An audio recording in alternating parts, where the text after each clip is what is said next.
Since I was born, but now I am getting youth.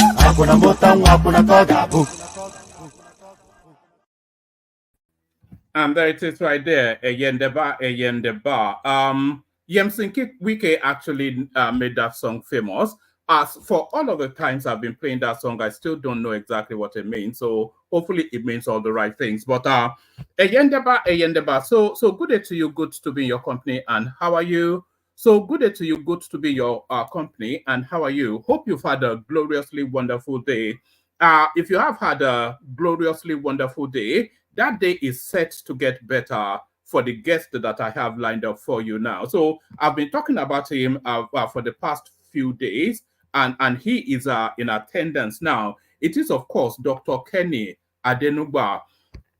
He's a strategic management expert, a brand consultant, a corporate trainer, a life coach, public affairs analyst, and a culture curator. So he has an expansiveness of expertise, you know. So it's a regular panelist on a lot of the mainstream platforms, name any television station, and he has availed them of his expertise. So he'll be speaking to a myriad of all manners of topics. We'll be focusing especially on the Nigerian situation, but we will not be talking exclusively about the Nigerian situation. I cannot contain my excitement anymore, so I'll bring him on eminently. So here he is right there. So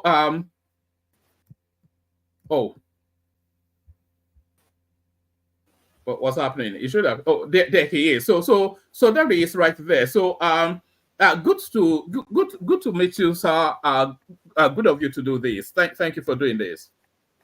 Thank you very much for having me today.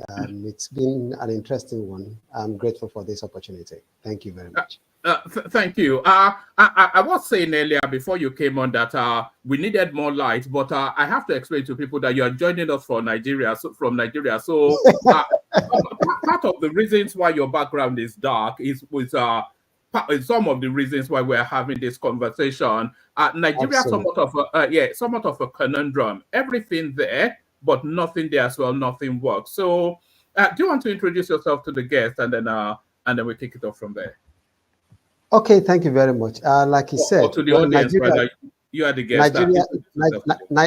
Nigeria is what it is, but we believe and hopeful about Nigeria because, one, I'm not a pessimist when it comes to the nation. Naturally, I'm not a pessimist. So when it comes to the nation, I also believe that greater things are ahead of us.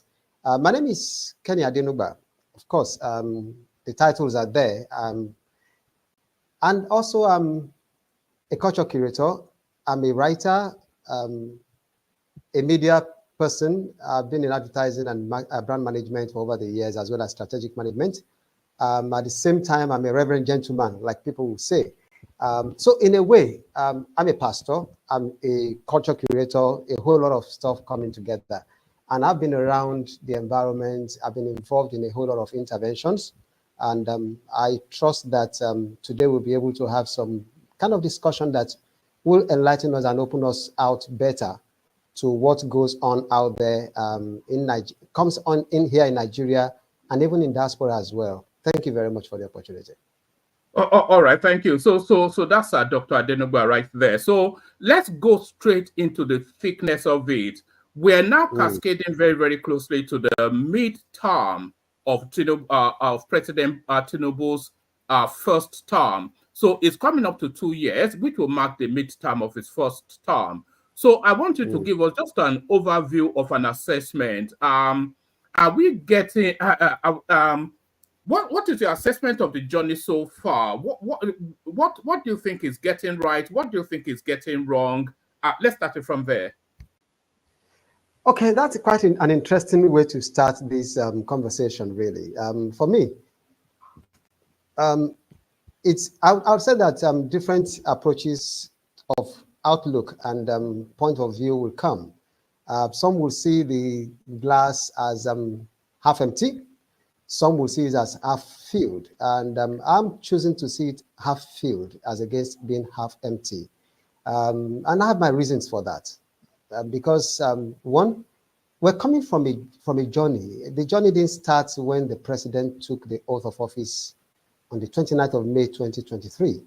So yes, we're nearing his midterm, more or less like saying we have like an average of 7 months or thereabout, 7 months plus to the midterm, so to say. However, has the government fared well under President Tinubu? Well, like I said, it's different strokes for different people. When you know where we're coming from and what is going on so far, I don't think that I would have the conscience to say that this administration has not been good.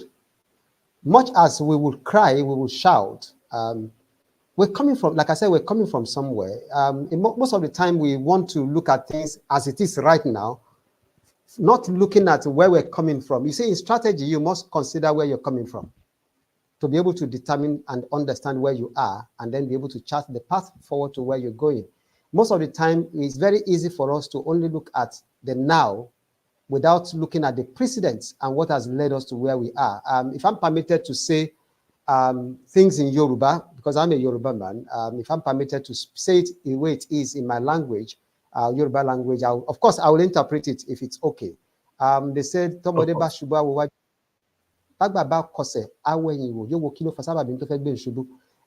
I'm saying in essence is when a child actually, trips, he will only look ahead. But when an elder trips on something, they want to turn back and check what really tripped them, because they must take note of that and consider a lot of things. A lot of times we must have cast a backward glance as to where we're coming from to be able to determine what has led us to where we are today. The government has so far taken certain steps steps, I would say that yes, they are inconvenient, and the reality is they are very inconvenient, but for me, they are necessary. Have they made mistakes in the process? Have they done certain things wrongly or made errors in the process of in the course of doing some of those things? Yes, agreed. Have they taken certain decisions that they have to reverse themselves on because of popular considerations? Yes. People will talk about policy somersault, but I don't think I've seen so much policy somersault as I've seen in the previous administration, particularly when it comes to the CBN matters under the previous CBN governor.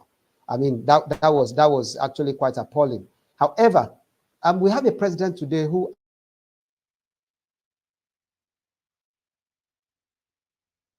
actually, because a number of to change, because people are saying, no, this is not proper or this is right. He weighs them, and he said it clearly as the president. He said, yes, I'm the president, but if anything comes up that I'm doing wrongly and people are able to point it out, I'm humble enough to look at them, correct the errors, and make amends and move forward from it. And we've seen a bit of that play out in this government so far. And let me lay it clear for every listener today. One, I'm not here as a spokesperson for the government. We must understand that. I'm not speaking for the federal government of Nigeria. I'm speaking as a private individual who understands what is going on in the environment, in the polity rather, within the socio-economic sector, as well as somebody who loves the nation and wants the best for the nation. I'm speaking from that perspective. And at the same time, I'm not here to play politics. I'm not here to talk politics. I'm here to talk about governance.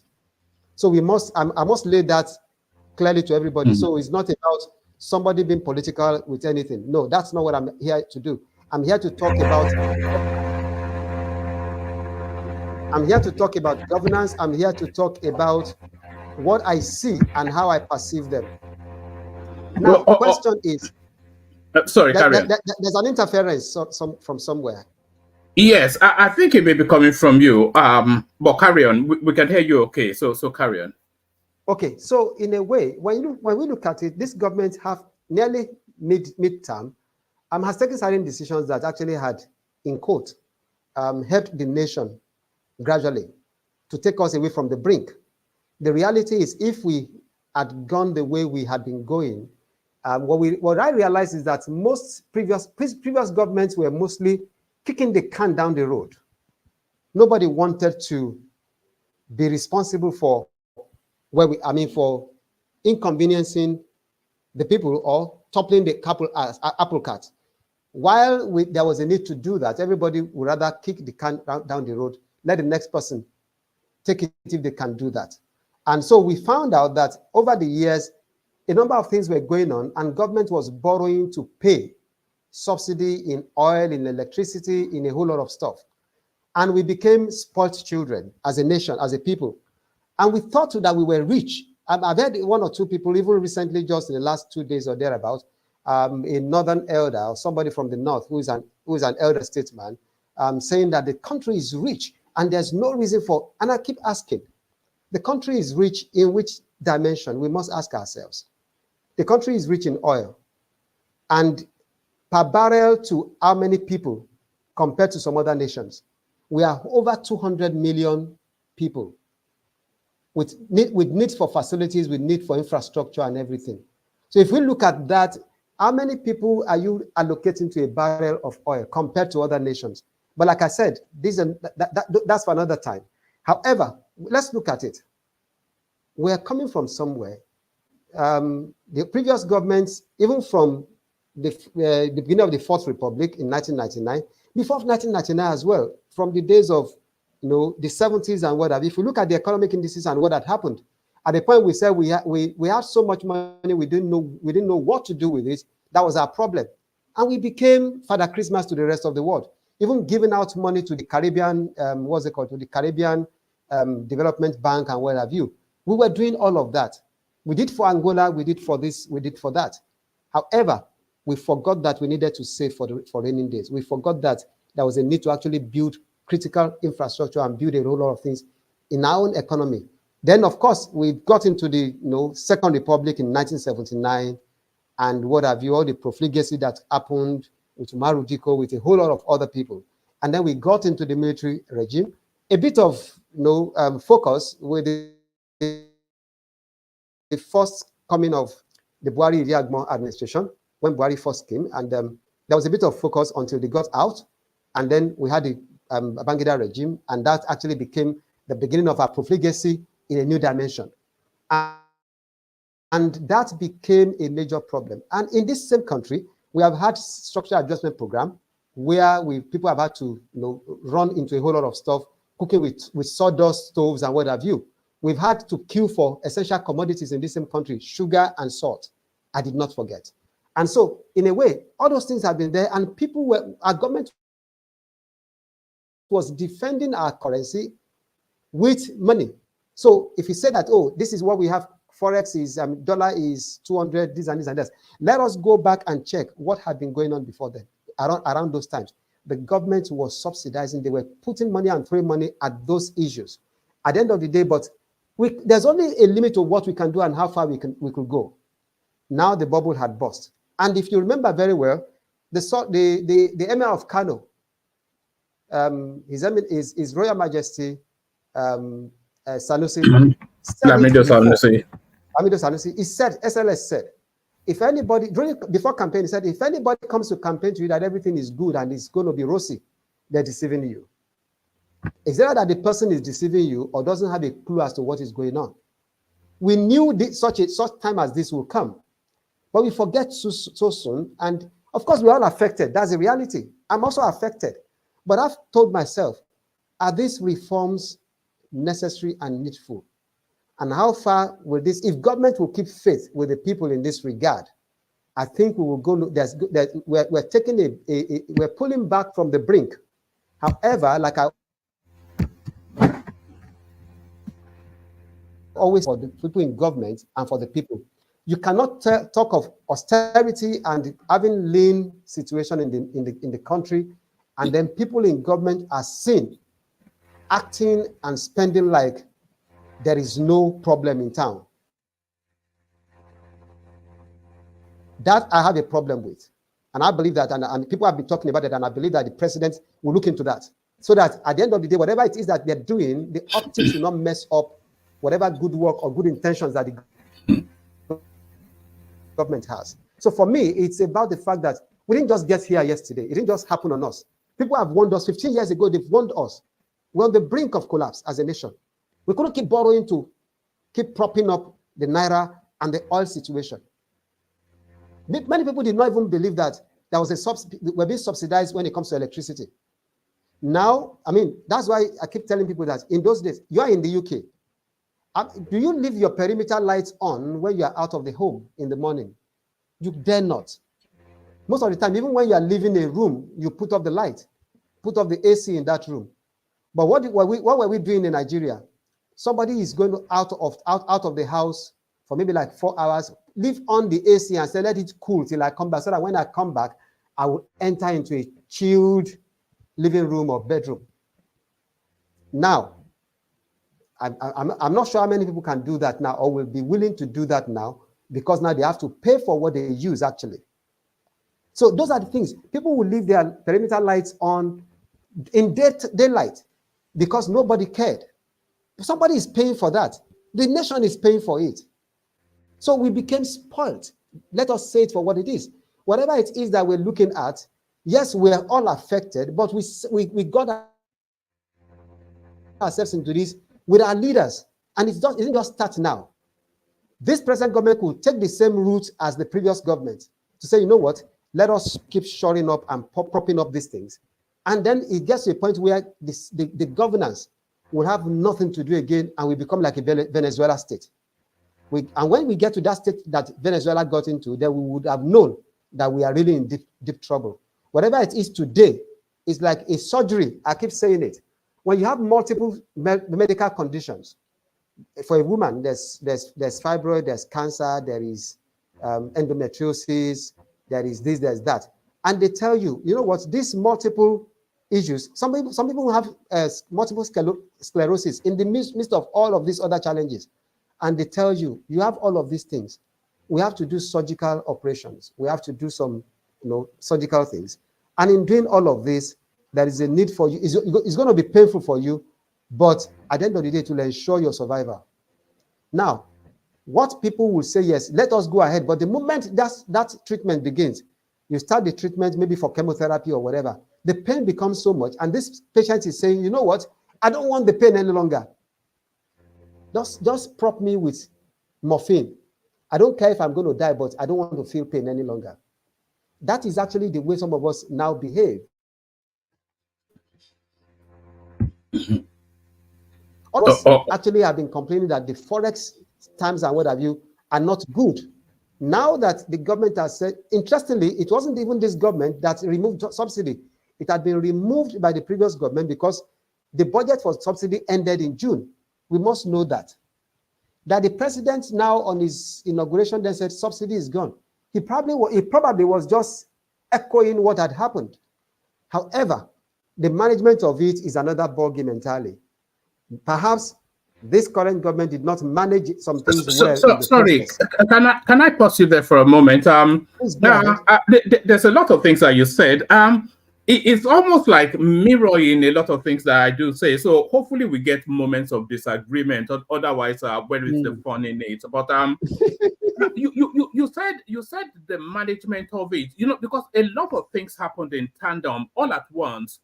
So the first subsidy, like you said, it was announced at President Tinubu's inauguration, and a lot of people are attributing that to him. But it was actually the Buhari administration that removed the oil subsidy and instituted it as an act of parliament. So it would have taken a parliamentary reverse for him to reinstate it. So he didn't even remove the oil subsidy, but the arbitrage in the exchange rate, he certainly removed that.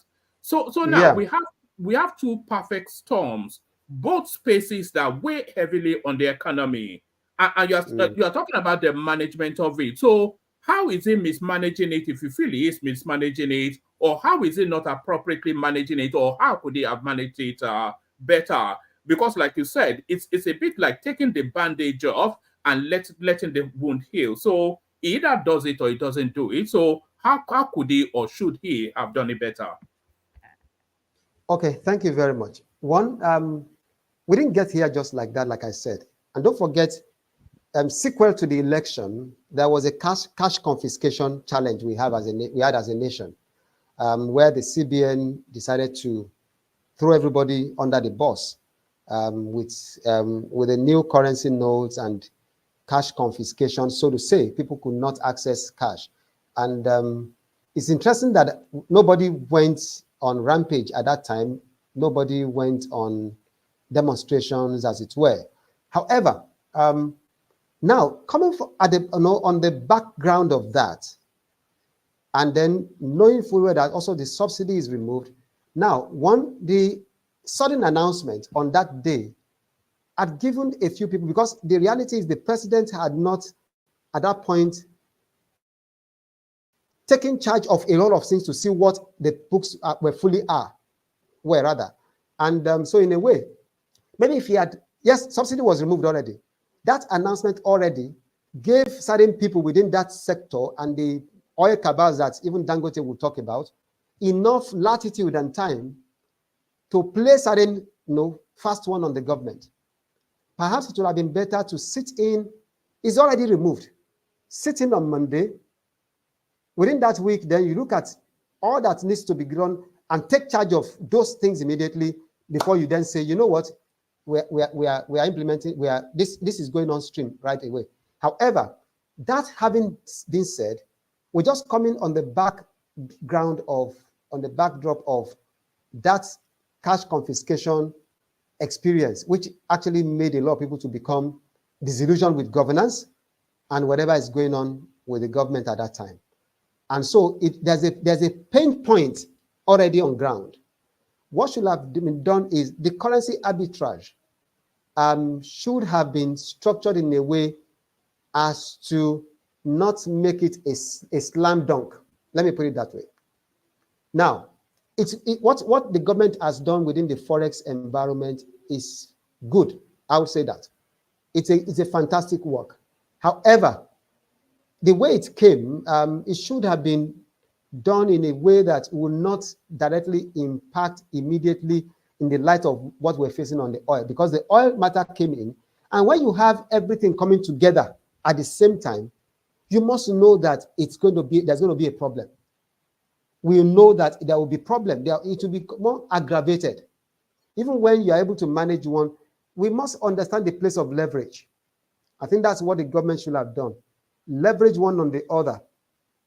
But when you now have to, like where I come from, they say when you put two iron rods in the fire at the same time.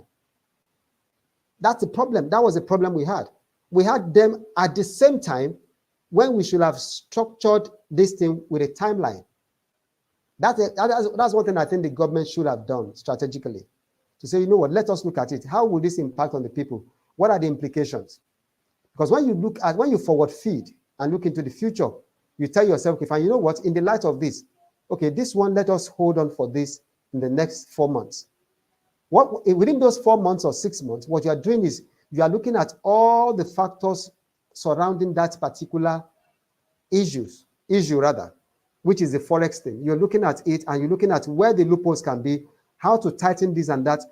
In fact, at that point, you have done all your groundwork with DSS, with EFCC. You've done your groundworks with CBN and Nigerian Financial Intelligence Unit and everything. You've done all your groundworks with them in a way that by the time you are coming out, you have tightened everything. By which time you will have been able to focus a bit more dealing with the oil matter. However, to now put everything together, just at the back of a currency, of a cash confiscation challenge that has made people to have a serious pain point, I think that became a bit of too much for people to chew. And I think that was where the problem came in, that people then said that, oh, the president or the government has become a government that comes to chastise us with scorpion stings. But the reality is, the challenge we have is those things should take place, but can they be structured? Yes. Can the government do it better? Yes. Could they have looked at other measures to find ways around some of these things? Yes. Because the reality is, people were making, we just heard of what happened with a particular major business owner in Nigeria, and how the forex matter became something that they were trading in, and they had to, within the US and Nigeria and all manner of things. So in a way, we see overnight multi-millionaires and billionaires from the forex market, just because of arbitrage and what have you. So in a way, the government could have done better. Sorry, Dr. Kenny. There are actually two spaces that you just entered there that I want to interrogate with you a bit more. And people are starting to assemble. So I may start to bring people. There's so much I want to ask you, but people are starting to assemble. So I may start to have to bring them shortly. Now, you are talking about the perfect storm, that the weight of all of these policy measures, even though they are the right policies, but the weight of them all at once was a bit too much. It was too much of a burden to expect the populace to carry. But a lot of people have suggested that the panacea, the solution to this, would have been to open up food importation and awash the country with food, to then insulate whatever impact the dollar and the fuel would have. One, do you agree with that as a policy, that that is what should have been done? And if you do agree, why did the government leave it so late? Because if they have removed the price of food from the narrative, then the populace may have been willing to listen a bit more. Okay, thank you very much. You see, the challenge we have is, even with the best of government policies, we still have challenges, because our people themselves are the problem of this nation. Let us say it for what it is. Where you even give things to people, they go ahead and sell it as well. Where people have rebates on certain fees and costs, they add to it and sell at exorbitant prices to people as well. Now, the issue of food, we wouldn't have had challenge with food if the insecurity problem had not been aggravated for this long, with Boko Haram, with Fulani headsmen and Fulani headsmen farmers crisis. Let me not say Fulani, the headsmen farmers crisis and what have you. If we didn't have all of that prolonged for years and over a decade now, we probably would not be talking of much of food insecurity. That's one. So we must understand how this played out. The insecurity brought, the insecurity in the land, in the farmlands from Benue to Kogi to even the Southwest as well. And talk of Taraba, talk of Plateau, and the Northeast as well. All of these things come together to put us in the crisis we are when it comes to food security. So that is one. However, let us look at it. We're talking of food importation. Food importation that is done without, when we open everything and say, you know what, let us do food importation in en masse. You see, Forex is still involved here, don't forget. We must also understand that place, that we're opening another window for Forex profligacy in a way from certain players in the market. While food may come out surplus, relatively, that also now impacts on the local production. So as we talk about importation, we must also look at protecting local production, no matter what happens. So in a way, we'll run into a whole lot of problems, even if we had jumped into massive food importation. We'll still run into Forex problem. We'll also run into the problem of securing the local production, because they will be endangered. The little farmers that are producing will run into trouble. So we may end up killing local food production. So there's a need to balance all of these things, because most of the time when we talk, it's very easy for all of us to look at it from one dimension, but we must be able to distill this from different dimensions and look at it holistically. Because if we don't look at it holistically, it's very easy for us to pick one area and say, the elephant is this, and we run with it. There is more to what a lot of us see. Because one, you want to do food importation from where? With what money? Forex is going to be involved. Government will still have to deal looking for Forex or creating LCs, doing this, doing that, and what have you. And that also now comes to impact on a whole lot of stuff. Local food productions and what have you, because now the cost of by the time you import and you flood the market with imported food, we are also going back to those seasons of entitlement and luxurious living. We want to luxuriate. If we're not careful, part of the thing that has led us to where we are is unbridled appetite for importation. That has led us to where we are today. Unbridled appetite from the 70s. From the 70s. Go see Nigerians in the 70s, in the 80s, in the 90s. We have the largest suitcases coming into the country. People are importing their things that they could get here, they would rather import. So we kill our local markets. So in a way, to say that the government should have flooded the nation with food, there will still be a backlash of that. Are we also ready for that, for the overall implication of that? Now it's been managed. Let us say for what it is. Now it's been managed. Yes, when we said, oh, they came into it late, they should have done it from the beginning. But if they had done it from the beginning, without taking care of one or two other areas that will impact on it otherwise, we'll still come back and blame the government for flooding the market in a way as to create another problem later. So, and a former governor said something one day we were talking, and he said the challenge with governance, which most people don't realize, is this. He called it a name, I've forgotten the name he called it. He said when you try to solve a problem, you may inadvertently be creating another problem. So we must understand that governance is not 1 + 1 in most cases. There are factors that are involved.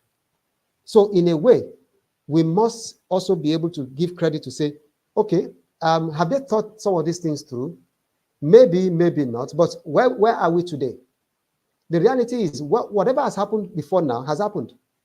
The question I keep telling people is, what can the government do today? And what are we doing going forward to address whatever inadequacies that we have seen within governance and within the polity? Like I keep saying, politics is gone. This is governance. So I'm not ready to talk about politics. Let us talk governance. Whatever it is, this is a government of the day to day. Whether I like the person who is there doesn't matter. Whether I don't like him doesn't matter. Whether I like the party or don't like the party is a non-issue here. The reality is this is a government that we have at hand today. What can we do, and what is this government doing right or wrong that we need to point out? The government could have done it better, but the issue of maybe flooding the nation with food immediately so that people will say, oh, there's food, we will still have backlash. That's the reality. We must come to terms with that. We must come to terms with that. All right, thank you. So thank you. So I've still got several questions to ask you, but I'll start to let people in slowly. And as I let them in, I'll ask you one more question, and then we'll move the conversation around a little bit. So I was actually going to ask you this question later. I've still got a series of questions, but let me ask you this. What unseats President Tinubu in 2027? What unseats him and who? So what is likely if President Tinubu were to lose re-election in 2027? What would be the reasons why, and who would succeed him? So that's one. And then, and conversely, what returns President Tinubu in 2027? So the flip side of those two questions. But as you reflect on those questions, let me start to let people in. Ekene joins us from somewhere in Lagos. Good to see you, Ekene. We've got Folly B joining us. I think he's in Abuja somewhere, or I think he's actually in Ekiti. Good to see you, Folly. And Pansat joins us from California. Good to see you, Pansat. So to that question, Dr. Adenugba. Okay, thank you very much, and it's good to have panel here. You're all welcome. But the issue here is this: what will unseat President Tinubu in 2027 would be not measuring up or leaving people in pain right into 2026, 2027, right into 2026. If this government does not do things in a way as to bring succor and for people to see that, yes, despite the pain, we are seeing that things are changing, then it's obvious that people will change their voices in the next election. At the same time, the president also and his people must also, like I said, the optics must be right. If the optics are not right going into 2027, then there's going to be a problem. People will see more of an insensitive government, which they are talking about now. And even while it may not be a matter of insensitivity, but a matter of necessity, people will then see the insensitivity in its real form, and that becomes a major problem for the government going forward. So that sense of insensitivity and not having what people are looking for, which is result. Because in all of this now, I keep saying one thing: give us the timelines. It's going to take 2 years for us to get from this point to this point. After 2 years, expect that we'll have been able to achieve this, and then if we're not able to hit it, at least we'll have been able to get here. Like somebody said, Les Brown will say, shoot for the moon. Even if you don't land in the moon, even if you don't get it, you will land among the stars. They may not be able to get it ultimately, but at least if they give us in the next 2 years, this pain point will drop to this level. People will wait and expect it. If they are not able to get it and they're not getting anything close to it, it becomes a problem. So let people have timelines of expectations. And as things happen, let NMPC and all these other people and what have you that are playing whatever games they're playing, stop playing those games of shifting grounds and shifting goalposts and timelines. Those are the things. Of course, I'm not here to tell government what to do when it comes to the oil sector, particularly dealing with their majors like NMPC and what have you, who has to go, who does not have to go. However, the government needs to look into that sector more critically and be able to deal all the critical issues in the oil sector. I can tell you one thing: if the government does not resolve the issue of fuel. Now, when they say resolve the issue of fuel, it's not about bringing it back to 300 naira per liter. That's not what we're talking, or 600. That's not what we're talking about. But now people must understand and know what it costs from the refinery to get a liter out.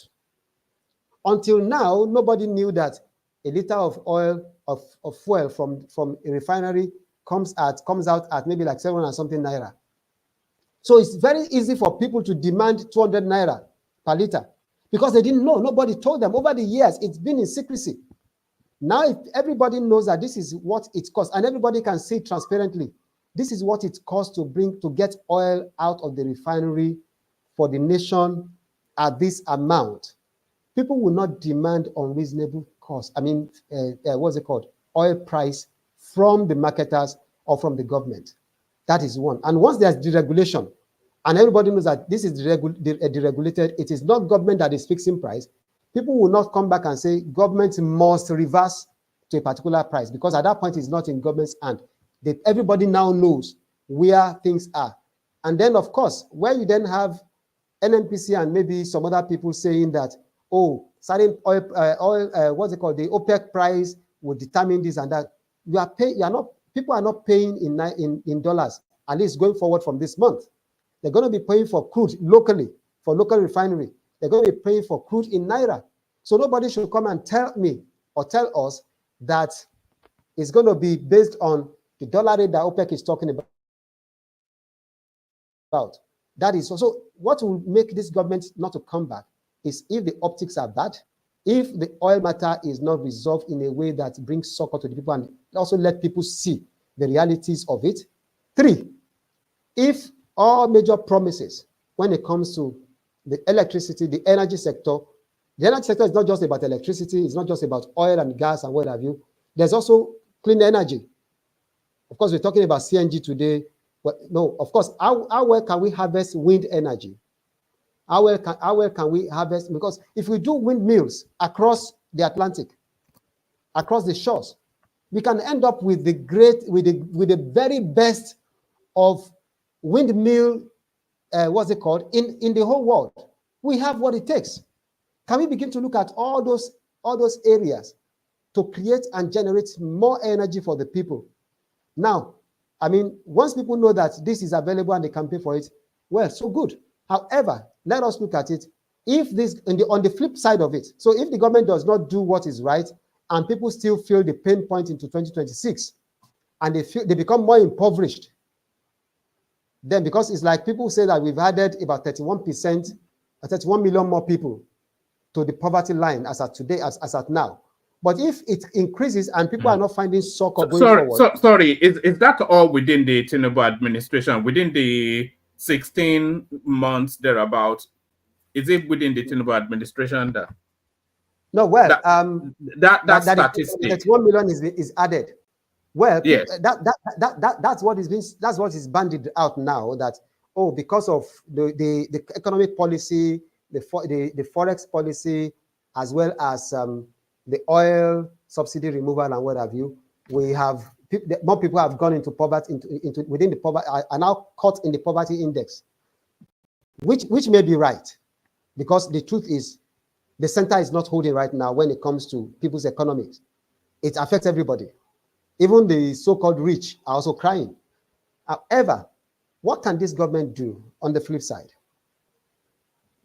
Resolve major issues. Let infrastructural development be the major thing.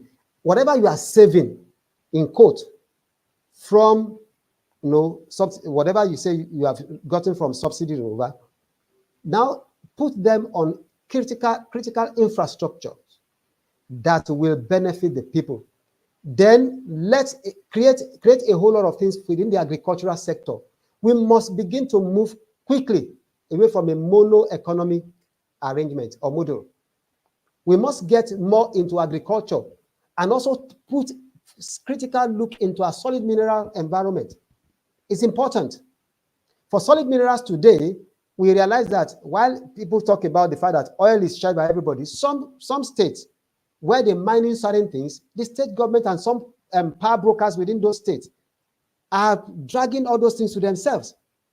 And so government needs to look into all of those things so that one way or the other, people can then begin to experience some measure of relief. And I will say this, if this government would put those kind of money into education and work with the state government, the challenge I have today, sincerely, is that the state governments have become emperors. We must say it for what it is. The allocation from the from the FAAC has increased tremendously. Some doubled. What have they done with it as state governments? All of them have sat down and they've been, in fact, they are part of the problem that some of us that we seem to have today. It is alleged, I'm not quoting and saying that it is correct. It is alleged that a number of the governors will actually collect allocation and convert into dollars and what have you, and go and stash away for themselves. Allegation, not proven. I do not have what it takes to prove that. However, what we've seen today is that the best of governance that will impact on the people is more on the subnationals, the state government and the local government. Unfortunately, even with what the federal government is trying to do now to take away the noose from the neck of the local government, some state governments are now going to the local government chairman to swear oaths that they would give they will just take this amount, and then revert the rest back to the coffers of the state government. All of those things are coming out gradually. But I keep saying one thing: this local government chairman had better know that they do not have immunity, like the governor. So if they allow any governor to push them into trouble, they're on their own. However, if this government will focus properly on doing what is right, one of the major challenges that people are having today is paying their children's school fees. If government will actually then decide that, you know what, no children from primary school to secondary school will pay tuition. All right. They want to go to public schools. Then people will begin to think about this government towards 2027 as well. Sorry, Dr. Adenugba. I wanted to push you because it was a two-pronged question what unseats President Tinubu, which you've described, and I also asked who is likely to, because if they're running away from what obtained, then they're running to something else. So if you give us a short description on that, and then apologies, and then after that we kick the conversation off with our Folly B. So Folly, as many people that can have their cameras on, please have your cameras on. I will kick the conversation off with Folly B's. So you unmute, introduce yourself to Dr. Adenugba, and then I'll ask him a question. But to who is likely to unseat, because there's such a plethora of choices: Kwakwanso, Showore, Peter Obi, Atiku, etc. So yeah, that. Who is likely to unseat him? That's a very interesting question. But I can tell you who is not likely to unseat him. Showore will not unseat President Tinubu in 2027. I can tell you that for free. Number one, Yele is, I'll tell you the truth. Yele is acting an activist and a youth leader. He's not a youth leader. Showore is in his 50s. So he should leave that toga for those who are behind him, number one. Number two, you do not step into politics and now suddenly when election is over, you become an activist. I think it's what Yorubas will call, if you pardon me to say it, which is that, it's like saying that you are being smart or being clever by half. It doesn't work. You can't be a politician, run for election, and suddenly when the election is over, you revert to being an activist. I think that's just playing to the gallery. And then, of course, pardon me, I have to say it, we all know that even his organization called the Sahara Reporters is actually getting subventions and what have you from a number of NGOs and funding from external sources and what have you. But let's not go into that. So McCarthy Foundation, yes. Not only McCarthy Foundation, but a few others that people are not even aware about. So it's very easy for some of them to play to the gallery in that regard. I'm not going to say more than that. We have a few others that do that. Anyway, so Showore is not likely, is not going to. And Obi, unfortunately, The goodwill came truly, but how far has the goodwill gone? A number of things that happened between last year and now that has shown the need to ask questions. Is the capacity really there? Let us ask questions. If we're going to tell ourselves the truth, is the capacity really there? That's another thing.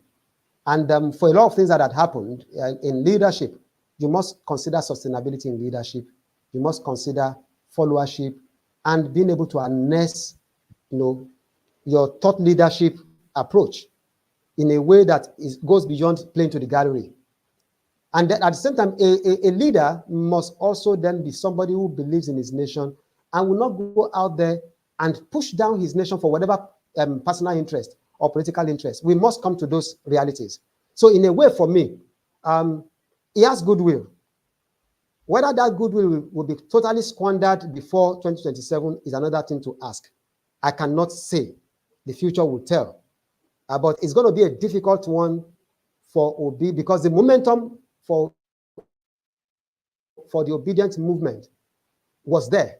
However, things that came up after that, some of the people that were there at the beginning are asking questions today. Is this what it's all about? And then you don't create enemies, particularly some of the followers. You don't create enemies in politics and become caustic and nasty to people and what have you, abuse and insult people all over the place. It's not going to win your candidate any favor or any goodwill as you go on. So so one thing that can help him is if his people backtrack from certain trajectory that is negative, that is caustic, and what have you. That cancel culture will not help his movement going into 2027. That needs to be considered. So that's why I'm saying that it's still left to be seen if that would happen.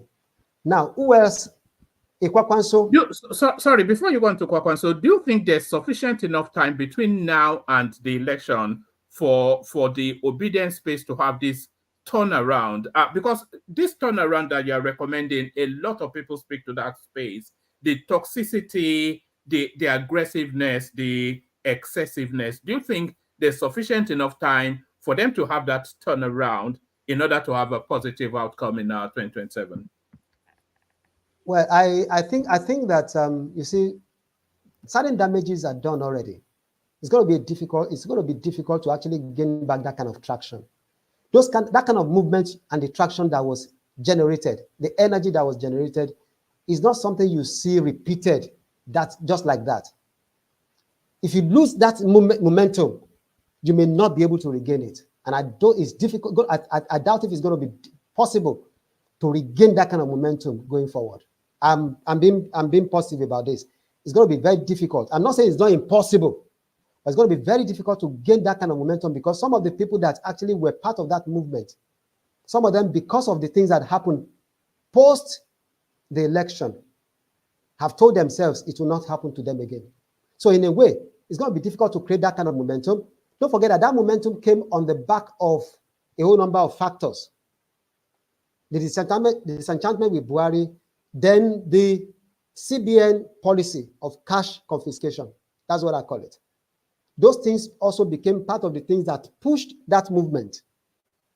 And what have you? And don't forget that movement also gained traction because of a number of disillusionment also within the PDP. So if PDP has put its house in order, it may be difficult for the obedient movement to get that kind of traction. Not also forgetting that Labour as a party is also going through a whole lot of internal crisis, as it were. How well they are able to manage that into 2027 remains to be seen. And if Obi will still become the candidate or he will go to another party. And if he moves to another party, then questions need to be asked. So those are the factors we're going to be looking at. And PDP may come back stronger than they were, stronger and more cohesive than they were in the last election. If that plays out, the third party thing may be a difficult thing to push. So that is what I would say. It may be difficult to get that kind of traction again. It's something that comes once in, If I say a blue moon, in this regard. Maybe I'll be allowed to say that. So that is what I'll say about Obi and the obedient movement going forward. So that to be able to backtrack from that and gain the kind of momentum they had before is something that I'm not seeing easily possible, if at all they can get some traction back. That's what I'll say. So having said that, Kwakwanso is good. It's good to have Kwakwanso coming back to contest. But don't forget that Kano is also not wholly owned by Kwakwanso as it stands. There are a lot of schism within that environment, the Northwest itself. And so talking of a Kwakwanso, what the question you want to ask is, what much traction can it get outside of Northwest today? If you then consider the Vice President, His Excellency Shetima's move and push within the Northeast. So we must consider all of these factors together to say, Kwakwanso may say, you know what, I can control Northwest rather, Kano, Katsina, maybe KB and one or two other places, possibly even Jigawa. But beyond that, that's not what's going to give anybody the presidential seat in 2027. So it must be a 360-degree thing. So that is going to be a difficult thing. And the reality is this: Tinubu is not Jonathan. Somebody is already on seat. It's not going to be easy to unseat somebody who is already in power. Let us tell ourselves, in this part of the world, generally, even generally in the world, it's difficult. And that was why Donald Trump will fight and say that he was rigged out, because he didn't believe that he would lose the power of incumbency. It's politics. However, it's not impossible for him to lose, for the president to lose the election, but it's going to be a difficult thing, and it's not likely to be a Kwakwanso that will do it. If a Kwakwanso will do it, he then must actually, go in tandem or in consonance with a very strong Southerner who would have the South vote, so to say, against what obtains right now within APC.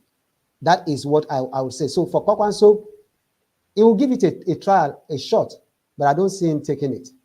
And Atiku is discounted for me, if I have to say that. He's discounted for me because he's fighting strongly to see if he could do it. But I'm sure that I'm going to be surprised if PDP will put him up again in 2027. It's going to be a shock within the political permutation if an Atiku comes back to be the candidate in 2027.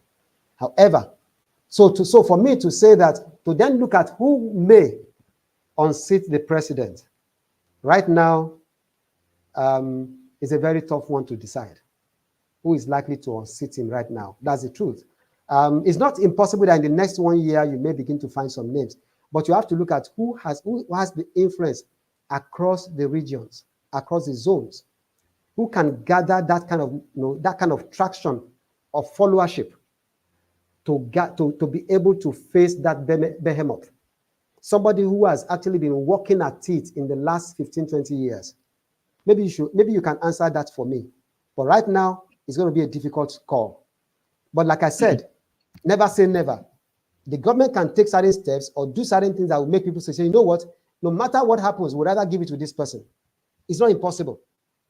But as of today, as it stands today, if the government does what is right and is able to give and grant some measure of ease to people, it may be difficult to take it from the president going into 2027.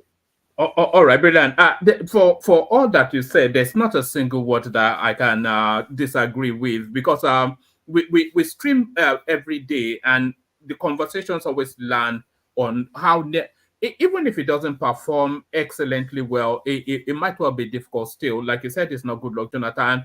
But you were somewhat dismissive of Omoyele Showore's chances, but fortuitously, the secretary of his party, the AAC party, joins us. That's Folly B, of course. So, Folly, introduce yourself to Dr. Adenugba and then put a question to him. Good to see you, Folly.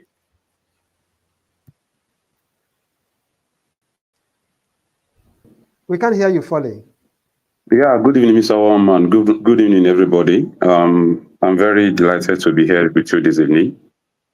In fact, my brother has been speaking since I joined, and I've been listening to him. And there is no doubt that he is a BAT follower. There is no doubt that he belongs to AAC, that he belongs to APC and Ashiwaju's policy and whatever. No, it's not about laughing. It's not about laughing here. It shows on your intonation. It shows on what you even believe. It shows on what you throw out to us here. So let's stop pretending. We are not here to pretend to ourselves. We tell you how it is, and you should accept it. All right, Okay? all right. Hold on. ahead. Foley, play the ball, not the man. Play the ball, not the man. So put a question to him. No, it's okay. All right. Let me come again. You are welcome. I really appreciate you being here. But my question will go to you like this: how do you see Nigerian? I have 3 questions, but I will be taking it one by one, and I want you to answer me as I'm asking it. Okay. Do you believe in Nigerian politics of today? Do I believe in the Nigerian politics of today? Do you believe that this Nigeria politics that we have today can actually give us a kind of democratic governance that we want? Let me put it that way.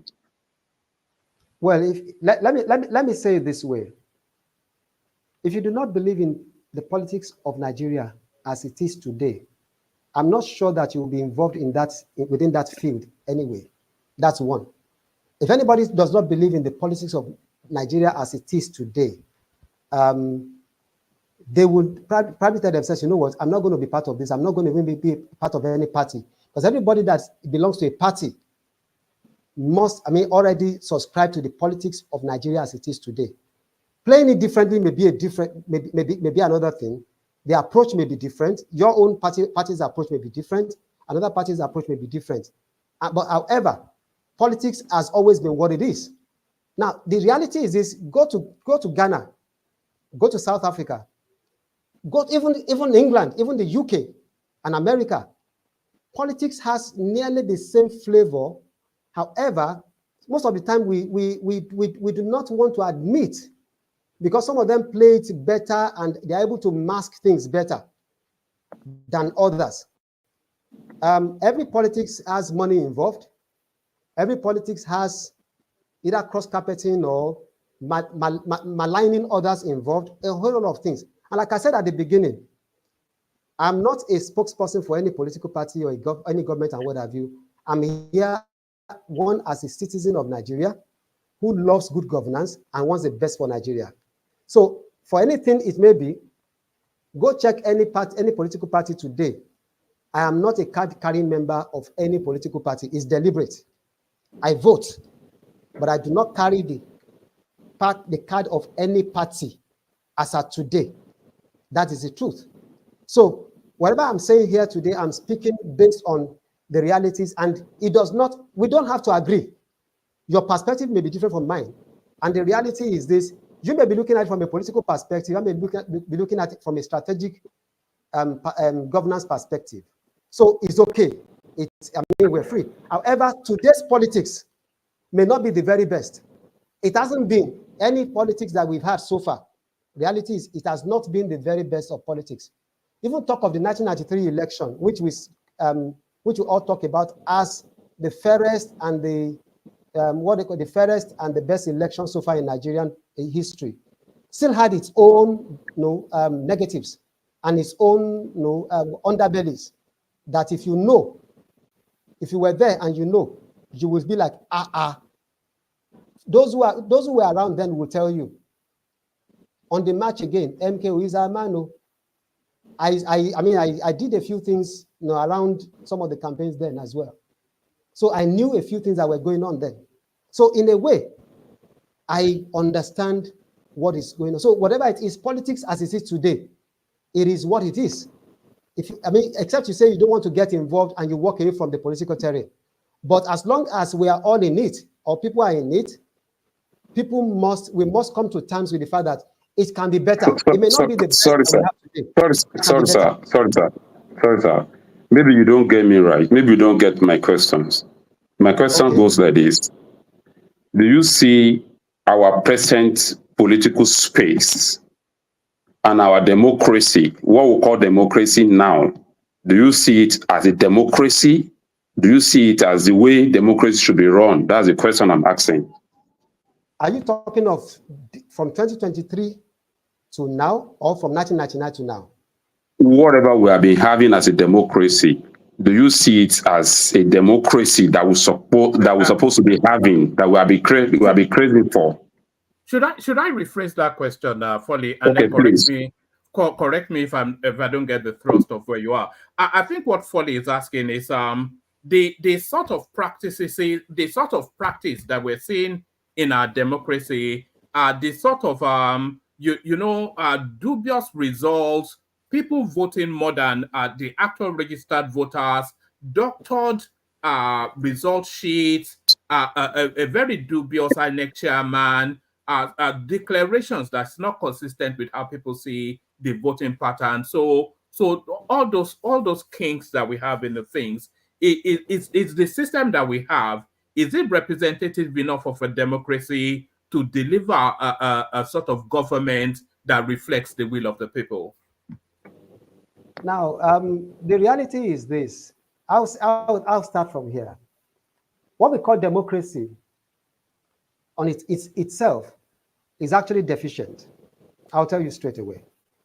Democracy is deficient in the sense that, particularly in African governance, because when you look at it, one, democracy actually says that you are leaving the level of who leads and who controls the levels of government in the hands of majority, most of whom may not even know the better from left to right.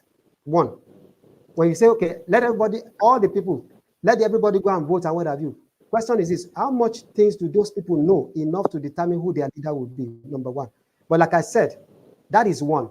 So I would, naturally for me, my advocacy will be that we must begin to create a homegrown approach to governance beyond the Western model that we've had over the century, over the decades.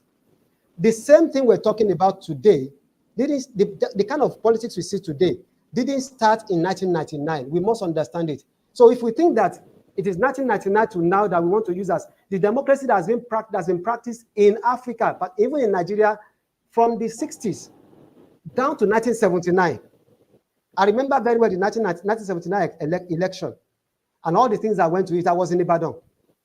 And I knew what happened with Adenugba and what have you, Akinjide, Akinloye, the MPN people.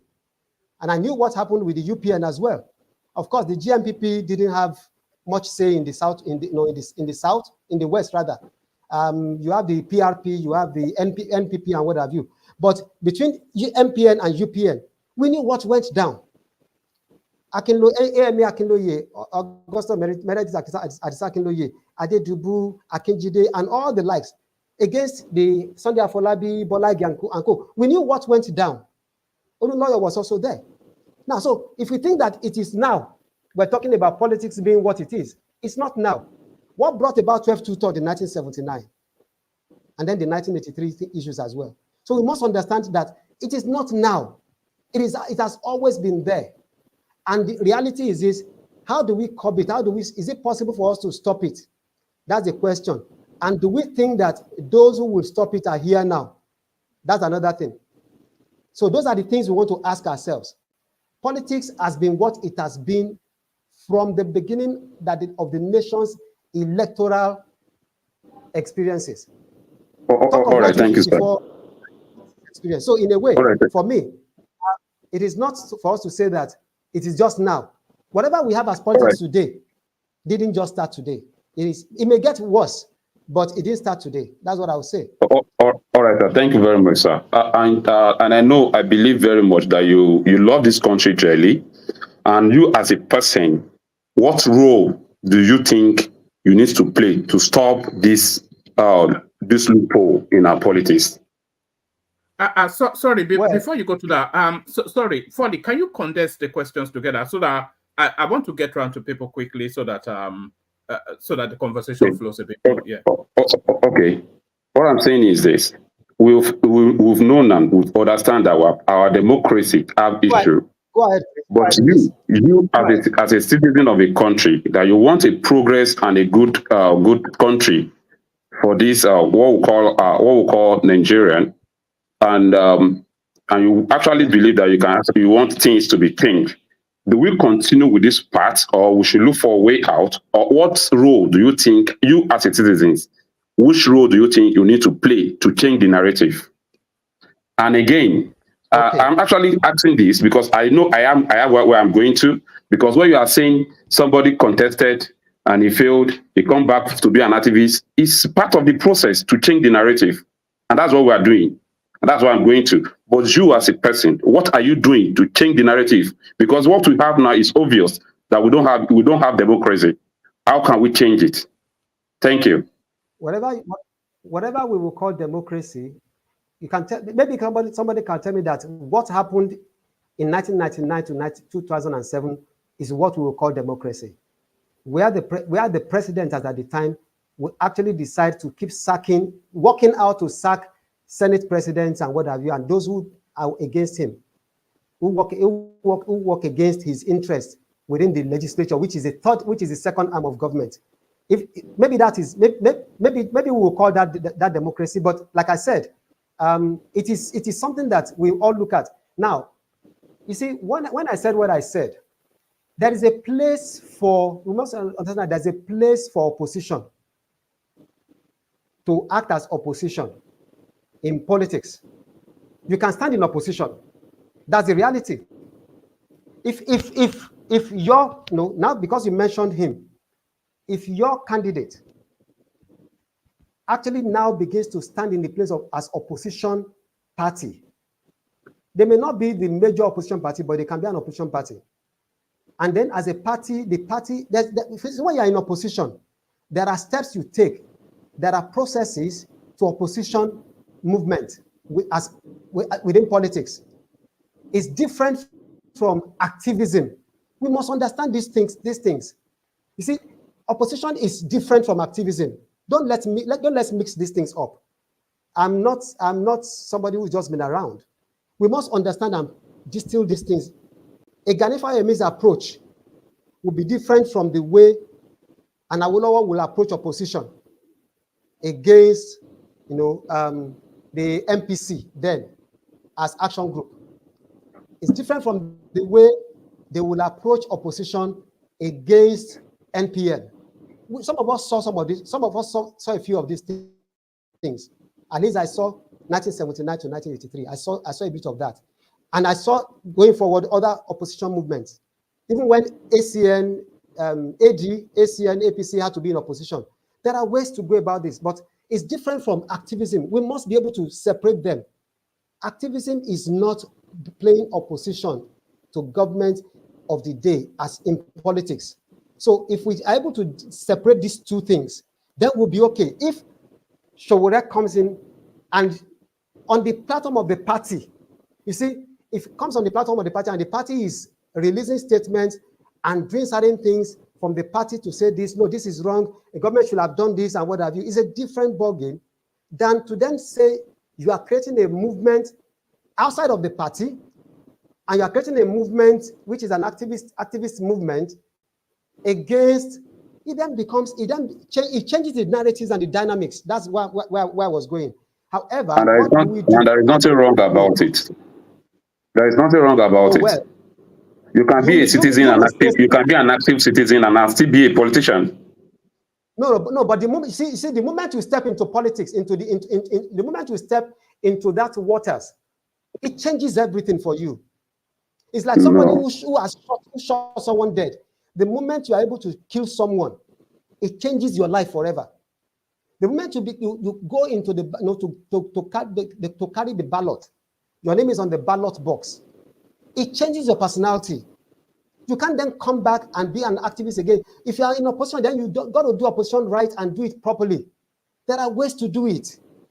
So that's what I'm saying. So you see, some of these things is not about, we must understand why we are trying to correct things. We can't correct wrong with wrong.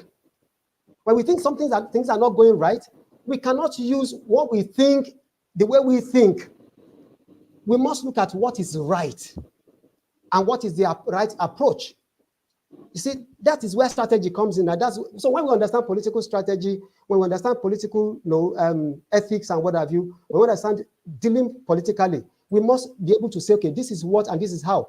We saw what happens in the UK, how the opposition was coming to deal the matter with the Conservatives until the Labour Party took it. We now see what the Conservatives are now doing when Labour has taken it. The reality is this: we must come to terms with this. When they began to riot right in the UK, what did Stemmer said? What did Keir Stemmer said? When they started rioting, they rounded up the people, and they said that the full weight of the law would be used. Hold on. No, sorry. Sorry, I don't want it to be too much of a back and forth. I want to move it around a bit. We'll get back to you in a moment. When Dr. Adenugba lands and then Pansat can come in. Sorry, carry on, Doctor. So for me, really, at the end of the day, we must understand the place of politics and governance, separate from activism. The moment you step into one water, it changes dynamics for you. So even if you want to do a measure of activism, you then find a way to do it from a proper opposition perspective. Otherwise, it will become something else to people. So in a way, we must understand how some of these things play. That is one. Secondly, what am I going to do, or what am I doing? What I'm doing is, and what I'm doing is what an average citizen would do. I have a voice. I use my voice to speak against what is wrong. If I see something, I keep saying one thing. If you love someone, even if I love you as my spouse and you're doing something wrong, if I can't tell you, I'm your enemy. Because if I keep telling you telling you something different from what you're doing that is wrong, and I'm telling you, no worry, everything is okay, I'm killing you. I'm not helping you. So whatever it is, like I said, let's leave politics. Let us focus on governance. If this government does not do what is right, I, as a person, I would come out, and I'm coming out to say it a number of times. I've done that. This is wrong. The government can do it better this way, or this policy is wrong. This shouldn't have been done. The government shouldn't have. Because at the end of the day, if all of us keep talking, interestingly, like I said, so far, the president has listened relatively compared to some others, some previous presidents. There are certain policies or decisions that have been reversed, not because the government will have reversed, but because people spoke. And so in a way, when we keep speaking and we do not stop speaking, when we keep pointing out the things that are wrong as citizens, from the office of the citizens, in a way that they will listen, they can listen and what have you, speaking to the right quarters and speaking to the right people, speaking on the right medium, in the right medium, then we will be able to begin to bring certain changes. I'm not going to go to the villa and go and start shouting on the president, or go to a minister's office and go. No, that's not what is going to happen. If I need to write an open letter to the president or to a minister, I will do it. But I'm privileged to have some platform where I'm able to then speak and they listen and they watch. Certain things had happened that on a particular platform, we said it and we raised it. By following day, we found out that the chief of staff apparently was aware of that platform. He listened in, and it actually went on before in 48 hours. Certain things were done. That is what we need to do. We cannot keep quiet when we see what is wrong. However, we must do it right. We must follow precepts. We're not lawless people. We can't use lawlessness to cure errors. No, we cannot use error to cure error. We must do it right if we want to get the right result. That's what I'm saying. It doesn't mean that we will not speak, but we will speak right to power. All right, brilliant. Thank you, Professor. So thank you, Professor. So Pansat is up next. So Pansat, you introduce yourself to the doctor rather. So you introduce yourself to Dr. Adenugba, Sorry. I was going to say that when you are prophesying. Oh yes, well, certainly you sounded like a professor, so that's probably what triggered that. So yes, Pansat, introduce yourself to Dr. Adenugba and then put a position to him. But before you do that, let me signpost people in the direction of the session we're having on Thursday. nothing at all to do with politics, everything to do with Yoruba divination. So we're having a lady come speak to us about Ifa. So it's Ifa Yoruba divination, a conversation with Erelu Tunwashe. So she's going to be there on Thursday. So bookmark that. So Pansat, the floor is yours. Thank you very much. Can anybody hear me? Perfectly. Carry on. Thank you. Dr. Kenny, I can hear you. Adenugba, welcome. Welcome to One Man, One More show. Hello, Baba, fellow panelists, and those who are participating in the comment section and listening to us. Now, Dr. Kenny, God has been good to you. God has been great. And through thick and thin, he's proven to be faithful. Correct? Can you acknowledge that? God has been good and he's been faithful all the time. I cannot deny his faithfulness. Right. So God's been faithful. We cannot deny his faithfulness, not all of us. All the time, unfailingly. God is faithful. Right? Now, I'm invoking that because I want a certain unction going forward. But I want to invoke the Holy Spirit in our conversation, because for once now we have one of ours, somebody who believes in the Lord. Are you paid by the government in your post? You're not a presidential spokesman. Are you a paid strategist? My questions are going to be like one-on-one kind of, nothing that needs you to narrate a lot. You've established your credibility. It's okay. It's okay. Yeah, maybe one man you could jump. I don't know if you can't hear me very well. I have an American accent. Could you tell him what I said? I can hear you. I can hear. Okay, all right. I can hear you what your question said. Yeah, I'm actually. Are you paid or not paid? Pardon? Are you paid or not paid? Without equivocation, I will tell you I'm not paid for anything. You're not paid. I've never been paid, and I'm not taking any payment from anybody. Thank you very much. I didn't think you were. I went a little bit through your background, and you're a patriot, and it's a public service what you did with Mr. Foley B, telling him about Showere.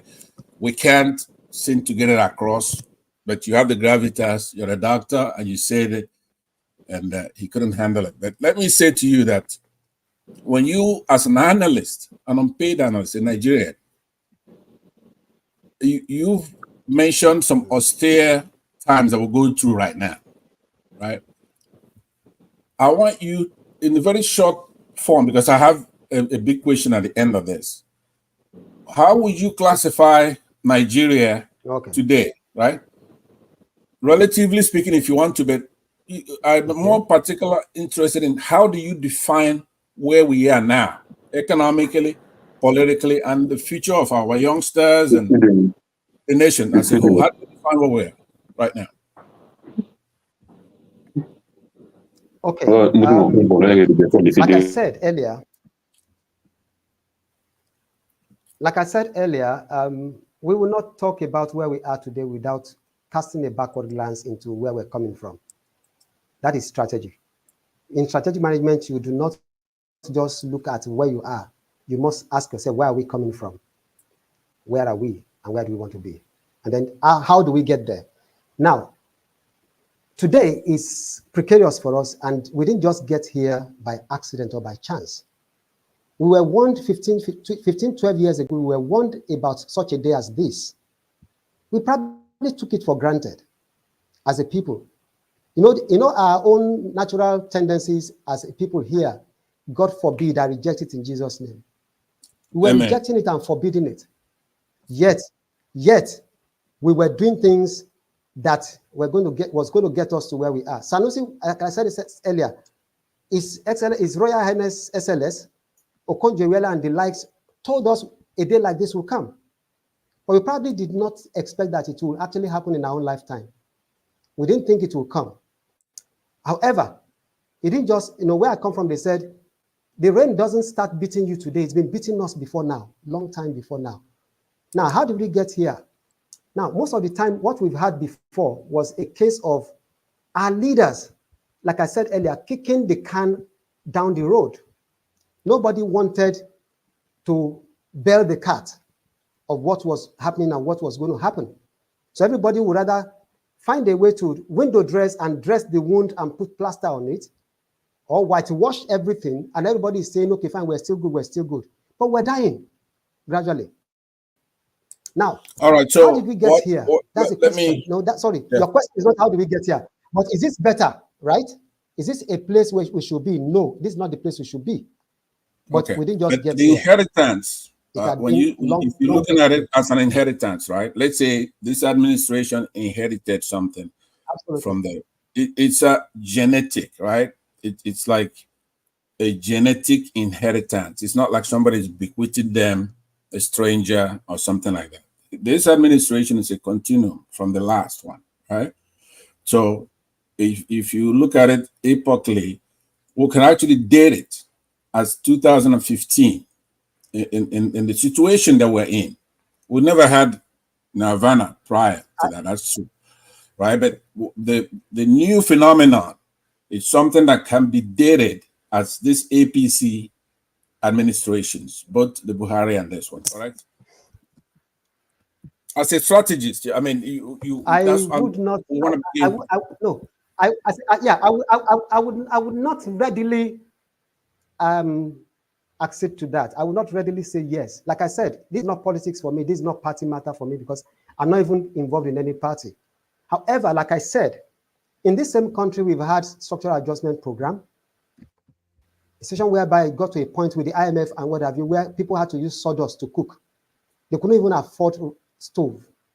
In this same country, you will remember very well, in Nigeria, we've had what we call Esenku, essential commodities, where people had to go and queue for salt and sugar. It got that bad. So, and then at the same time, we must understand certain things. What has happened before, it predates 2025, except we're going to deceive ourselves. We've had this challenge coming for a long time, but it's been window dressed over the time so that people will not feel the impact. The days of MPN in 1979 to 1983 was there as well. We saw it with the Umaru Kujikos of this world and what have you. We saw it. Adisa Akinloye, doing special campaign and what have you. We saw all of those things. The rice matter with Umaru Diko and all those things and what have you. We saw all of those things. Even down to the era of Buhari Idiagmo that involved Maruwa and what have you. We saw it down to Babangida. So that's why I said that it is not something that it is a cumulative that we've been having over the years. What were these leaders doing? Doctor, they were throwing money at things. Yeah, Doctor, I think we have a little delay. I'm not trying to interrupt you, but what I think one man is looking up and down. He's gonna move me along very soon. But let me say, I need your indulgence because you've clarified you're not here to do propaganda. You're not a presidential spokesman, right? So looking back a little bit is okay, but as a strategist, you would look at the actions this government has taken. Number one, the most talked about ones are removal of fuel subsidy. So a lot of people put it written underneath that. That was a voluntary action by this administration. You could look at the president's expenditures, where his priorities, the monies he spent. He bought a jet, he bought a yacht, right? He's now the owner, directly or indirectly, of Ahendo Oil Company, is the largest oil company in Nigeria today, right? So you know that he has built a road, some kind of road, on a harbor road there, forgot what it's called, that's his priority. So taking that in a nutshell, because I know you're sympathetic to him for many reasons. I hope one of them is not because you're a townsman, because you're an educated man. I don't think that's the case. But so looking at his priorities, at least, right, as a strategist, neutral, without propaganda, looking at the structure, you mentioned earlier that one of the problems I believe that you identified with him that you've accepted is that the arrangement, putting the cart before the horse will be the way I would. If you want, I could look back and see exactly how you put it more eloquently. So now the arrangement, the structure, right? The priorities, the harm that's causing. He didn't inherit any of these things. This is him. And he doesn't come to meet the press and speak to the Nigerians to soothe their pain. Sorry, where's the question, Pansat, so that Dr. Adenugba can, where's the question? I saw him move a little bit. I think he gets it, right? Doc, you got my point, right? So trying to do that arrangement, how, as a strategist, then would you talk about what he's culpable for, not what he inherited, what he's doing? There's some things he's doing, and it's not doing very well. All right, thank you. Okay. Let me put it this way, and you see that's a challenge we'll keep having, because a whole lot of propaganda and errors are going all over the airwaves, and a lot of people are lapping it up here and there. You've made certain references, which to me are quite I won't say laughable, but are quite interesting for me to hear, because if you check the books very well, if you check information very well, if you really dig deep and you do your research very well, some of those things you just mentioned, you will not even talk about them. Probably you play to the public sentiments, because it's very easy to actually ride on the wings of emotion, public emotions and sentiments and propaganda. I will tell you why I'm saying that. One, that whatever that Tinubu has the biggest, largest oil and what have you, the question is, go check. If you check the ownership of O&O right from the beginning, you will then be able to say today, whether today or yesterday or any other day, he is involved in any direct way. It's not a crime for his own cousin or whoever may be, or nephew or what have you, to own a business. And it's only even before he got into any of this thing in politics, of this major issues in politics. So that is I have the data. If one man wants to, hold on. Can we then talk about that specifically? Because hold on. So when it comes to conflict of interest, is the appearance, right? We know that entity from 2018 when his nephew was involved. That's true, but that entity had gone through many changes, was taken over. That is not from 2018. You see? Can I say something, please? Yeah, I'm saying has been on. Wale Tinubu and Jitel Koloko, and I think what's it called now? Anne's husband have been involved in O&O as a trial over the years when they were Ocean and Oil and Gas Limited. So bringing it from 2018 and saying he became involved, I think we're still playing to public sentiments and errors and propaganda. That's what I'm challenging. I'm challenging that. What we thought we heard, which may not be correct. That's my challenge. You can conclude, but what I'm saying, I don't want to make your mission here possible. What I'm saying, I am someone who deals in facts, right? I know that entity, we know the size of it for one thing. We know when it went through OVH. We know when NNPC bought it a couple of years ago, right? So it's not the same entity as what you see now. Is the largest oil company in the country, right? So we know it has a direct link to the presidency. He couldn't under Buhari. That oil. No. The question is this: Does O&O have anything to do with OVH right now? That's the question you want to ask. You see, some of these things go up, and people don't. Sometimes you think we fact check. We don't actually fact check. We don't have. Sometimes that's my challenge. You see, some of these things have been debunked, and there are documents about them, which is why I'm saying that a number of things we must look at it. Secondly, you talked about a yacht, you talk about a private jet.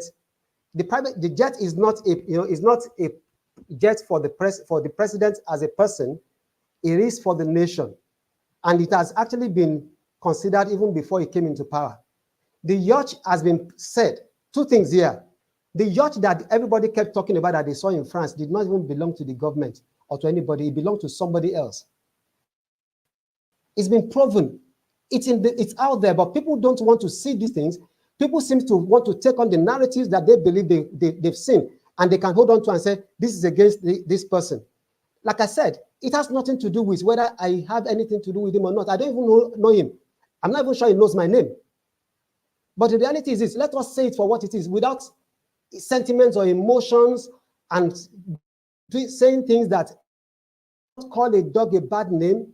Okay, but Doc, the thing is that remember I invoked the Holy Spirit Sorry, when I let us not call a dog. Let us not give sorry, Pansat, let him land. Yeah. Sorry, carry on. Yes. Let us not give the dog a bad name because we want to hang the dog. Okay. That's what I'm saying. Let's not give the dog a bad name because we want to hang the dog. You have at the same time, you just said that you are like one of us, right? You said so you're not privy to more information than say somebody like me. I am totally, right? I'm totally Nigerian. You're just a Nigerian. You so see, if I'm making allegations, right, you cannot then wave it off by fiat. You're not privy to more information than I am. You're not an insider. So if you tell Nigerians, okay, this jet or this yacht is not personal, but I can tell you as that's a delay, so I understand. But anyway, let me let others talk. Hopefully you stay around because I want to drill down to when you describe the yacht as not private, but that's his priority to get it to buy the yacht, and we need the resources. But one might go to somebody else. We'll have a little delay. Yes, let me just start an addendum. Yes, yeah, carry on, Doctor. Now, let me say this. A yacht was seen in the France, and it was said, oh, the president's yacht. It has been proven, it has been said, and it is there out there for everybody to see. It did not belong to the president.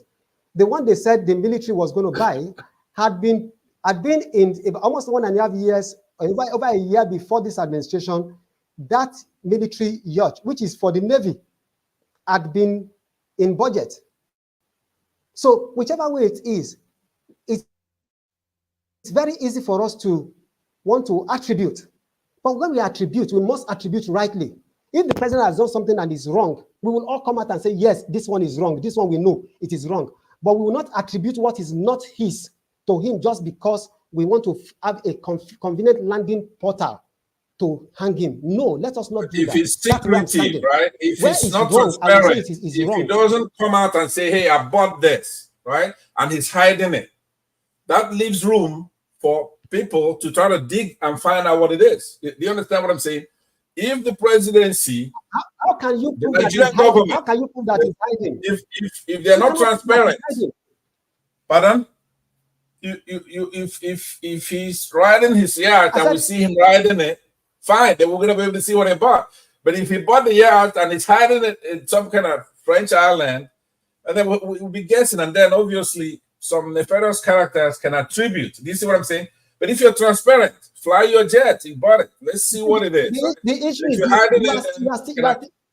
you are still holding on to that fallacy. That's my challenge. You're still holding on to that fallacy. It becomes a mindset, and that's a challenge I have. Let us be open-minded to look at things with this partnership, but dispassionately.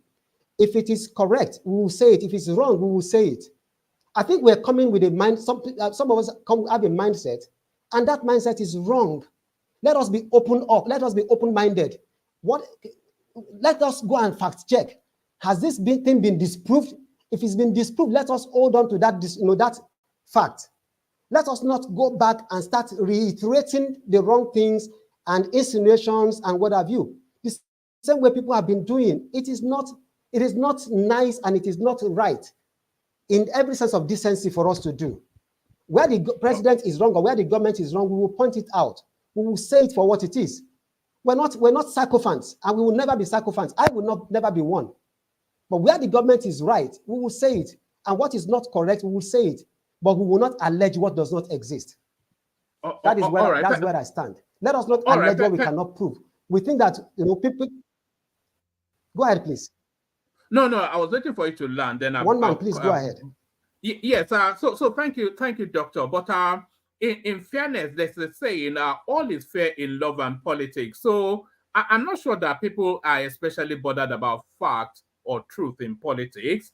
It's all about imaging and how much more you can sling on your opposition. But Baba joins us. So, Baba, unmute, introduce yourself to Dr. Adenugba and have a conversation with him. Baba. Yes, Dr. Kenny. A very fine evening to you. My friends call me Baba, and I'm calling from Good evening, US. Baba. Yeah. I have a feeling actually that you've been following this platform for some time. I'm not wrong. I never did. You never. No. All right now, okay. Let me just polish some facts here. You see what they refer to as a yacht. That's just a glorified speedboat. It's not a yacht. And the president only balance of the $5 million needed because they've already paid advance money for it. So if we didn't pay that $5 million, we will not take delivery. And it belongs to the Navy for patrol of the fleets they have when they are midstream. Absolutely. Secondly, I think what's the other one? That's yes, like the vice presidential lodge. I mean, people talk about it. 20 billion being expended on it. Do we want to leave it to become a white elephant or an abandoned project? So, I mean, one way or the other, we have to complete it somewhere down the line. And this president is not the one to kick down the can long down the road. So they have to finish it. We've done with that. 20 billion naira, finish. Shikina, that's done. So we are not coming back to that again. Tinubu is not going to carry it to his house. The jet, yes, I quarrel with the expenses of the jet because I deemed it inappropriate. We can't afford that $100 million then. So I have a negative view about that. But it's done so far. So we are not going to buy another jet tomorrow, neither in another 5 years or during his 8 years tenure, possibly.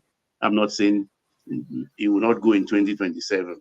So down to my own view, I align myself with most of your submissions here today.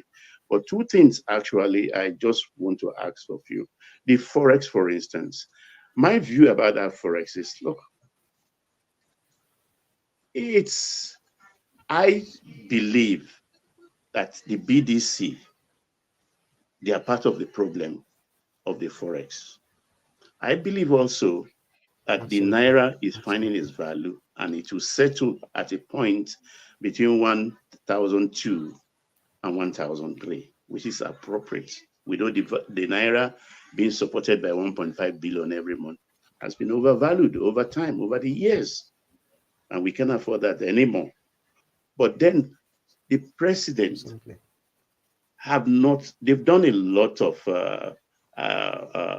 adjustment, tried a lot of system to stabilize the Naira, but it's not working. Why is it not working? I think we can situate it to two fronts. The BDCs, they become speculators and they are not helping the government because speculators, currency speculators are enemies of any country's economy. Two, the question of the state governors. Everybody or most people in Nigeria are of the opinion that it's not happenstance that when they receive their FAQ, that is where the Naira gets most of the hits the Naira gets. So the conclusion there is that the governors use most of the allocations to mop up the US dollars in the market anytime they receive their FAQ allocation. That is one aspect of my question. The second one is about that temporary importation you talk about, that you don't think it will tell negatively of the on the produce coming from our own farms. Yes, I said this about 3 days ago, that look, is the president naive? Why is he relying on these people who have not served his government well in the last 16 months? Because these same people that promised him that, oh no, don't, can you hear me? Can you hear me, Dr. Kenny? Hello, can anybody hear me? I can hear you. I can hear you. Can you hear me? How about now? Can you hear me? I can hear both of you. Ah, okay. What about you, Dr. Kenny? It's scrambling a bit, but I can pick some of the things you're saying. Okay, regarding that, the farmer who promised the president, it's scrambling. I'm wondering what the problem is. Yeah, I'm wondering too. We can hear both of you. Okay. Wow. Yeah, but you can hear me now. How about now? No, I think network issues that you can I see. think it's on his own device. Yes, so Dr. Ken is joining us from Nigeria, as you know. I'm not sure how much long. Oh, and there he is. I think he may well be back. I'm not sure how much longer he's going to be with us, but we will. Yes. Let's see. It will join us momentarily, but I think he held his own quite well. Actually, he's a good conversationalist. Let's see. Let's see. Let me see if I've got him there somewhere. So yes, Baba, you were saying that you were going to take him to the foreign exchange space, and you were going to speculate to that. So carry on, Baba. Yeah, what I was saying. Okay, what I was saying about that is, what's the president doing in his capacity as a president to deal with the issue, those that are really attacking the soul of the country. The economy of the country is the soul of the country. Our survival depends on it. And I think the president need to attack it aggressively, particularly those that are acting against government policy in that direction. They have to be dealt with. And the question of the farmers promising the president, no, don't import anything. We will provide the necessary rice and everything in abundance in this rainy season period and things like that. But I heard the president say that 3 months ago, and so far, so we've not had anything, and people are suffering. So if we, okay, all right, yes. Were you listening in the background, Doc? Can you hear me now, Dr. Yeah, Ken? I got knocked off, and I just came back in now. The things I heard before was talking about, we were talking about the issue of the challenges that had been, and a number of things that had been done before this government came into place that they just had to conclude, like the ship that, like the speedboat thing. No, okay, like, I've since gone to the forex issue. Actually, then you went to the forex. Then you went to the forex issue, and you are talking about the fact that the BDCs are major culprits in some of these things and speculators. I'm going to speak to that. And then you started talking about the issue of maybe the governors also using their FAC to buy. Yeah. So now the challenge here is this. No, I have another question actually, so that you can put the two together, not to save time. Yes. The second issue actually. Okay, go on. Is about.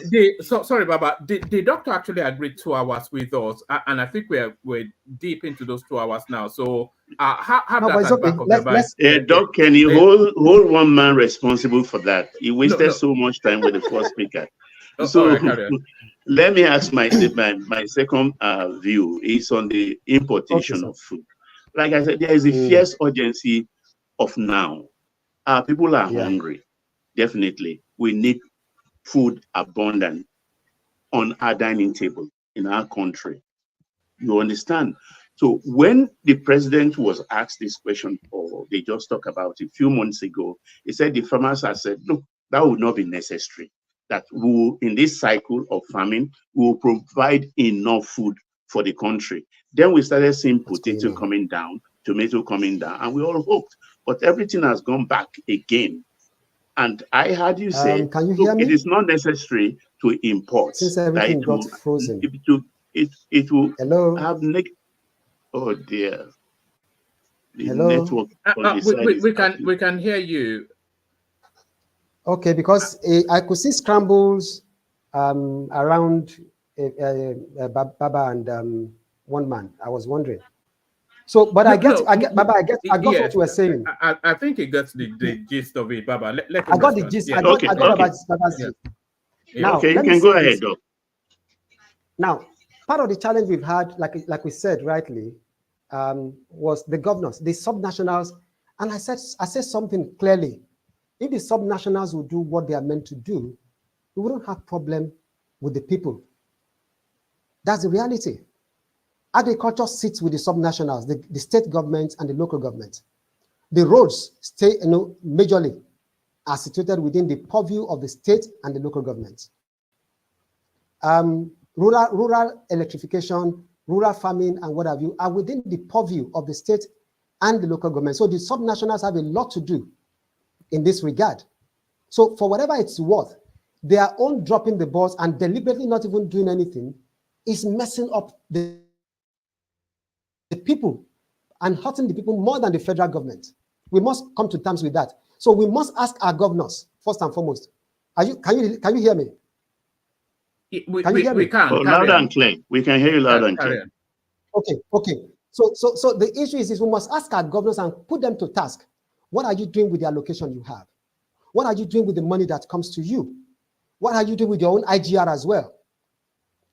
What partnership are you doing with private sector to make life easier for the people? Because if the subnationals will do what they will do, what they are supposed to do, people will not cry for food. People will not cry for hunger. People will not cry for bad roads. The roads that the federal government is involved with are the trunk A roads, which are intra-cities and interstate roads. But the route to the farms, the route to the markets, and what have you, are owned by the local government and the state government. But what have the local state governments done? They've taken what belongs to the local government, they're sitting on it and doling out 1 naira to 2 naira to those local governments. So, but that said, in the Forex matter, don't forget that recently, was it early this year or thereabout, you find speculators on cryptocurrency platforms and some other online platforms speculating and creating massive, massive problem for in the Forex environment. So until EFCC then had to clamp down with NFIU and whatever, you had to clamp down on the accounts of some of those speculators, online speculators. Same thing with the BDCs and whatever. So when you look at all those things, the value chain is there that is creating this problem. So most of the time, it's very easy to point accusing finger at the government, but the citizens themselves, like I always say, the leadership came out of the citizenry. If we as citizens, on our own terms, in our own ways, will do what is right, we will lessen the challenge, we will lessen the problem. But what do we find? We get so spoiled and we become entitled. The things we would do without anybody telling us to do them in the UK, in US and what have you, we get to Nigeria, we don't want to do it and we still demand it from the government. Try not to pay your tax in America. Try to evade tax in the UK or anywhere in Europe. See what will happen to you. But in Nigeria, how many people are within tax net? Yet every one of them are also asking and questioning and asking, demanding of the government. Like I said earlier, we live until now, people leave their perimeter fence lights on in daytime when it's not required. Who is paying for that bill? There's no free lunch in Freetown. We must realize that. So all these things come together, but based on the Forex matter, we have the Forex cabals are there. Like I said earlier, I knew a neighbor, I used to, early in the morning between the hours of, I think, 8 in the morning and 10 o'clock, he just called me. He said, sir, you know that I just made 80 million naira. No. What happened? He's a BDC operator. Just one little transaction. And we found out that people were being given $1 million in a day, 3 times in a week. $1 million, they just go and they just allocate it to them and they go away. And they go and exchange it they give it to them at 200 naira to $1. They come back and sell at 600. And then we're here talking. The reality is this, just like Baba you have said, people are actually, government had been buffering all of these things since the 70s. We became profligate, not just now, since the 70s. Gowon said, our problem is not money, it is how to spend it. We're giving money to Caribbean Development Bank for the Caribbeans. We're giving money to Angola, which today doesn't even want to see us anywhere. We're throwing money around like Father Christmas. The same way we were doing them. So in a way, so when we began to have problems, we now started using money to buffer it so that people will not know. At 300 naira to a dollar, government was paying the differentials. If only we all know what was going on. We must say it for what it is. We went to search out. Government was paying the differentials up till last year. So if government will use money to defend the naira, and then they keep borrowing to even do that, there's a limit to how far you can borrow. You borrow yourself thin. We had done that. We're on the precipice of a failed state completely like Venezuela and Greece.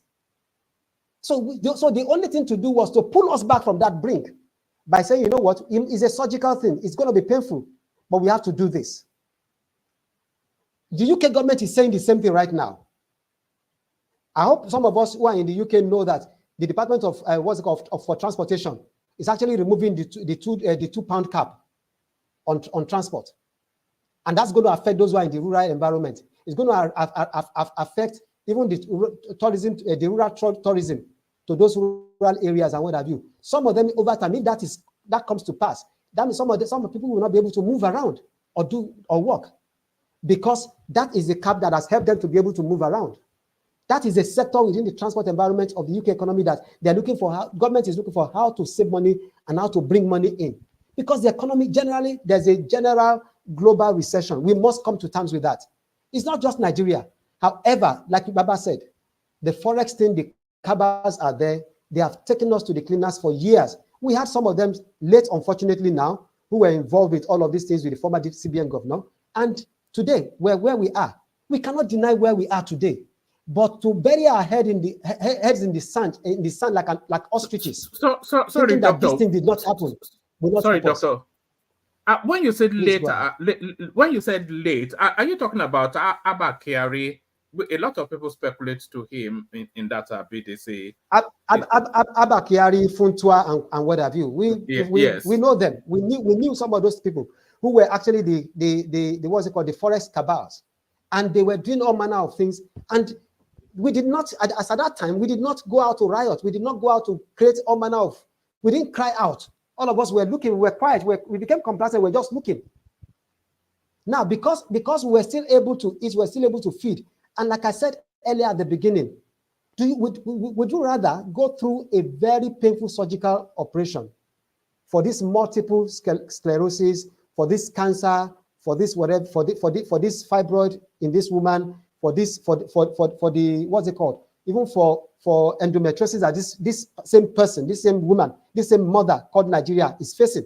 This everything at the same time also has high blood pressure. How do we manage all of this at the same time? But we say, let us do surgical things. Yes, these treatments may come with pains, but like I said, the government must do something. They must give us timelines. Not to give these people timeline is to not give hope.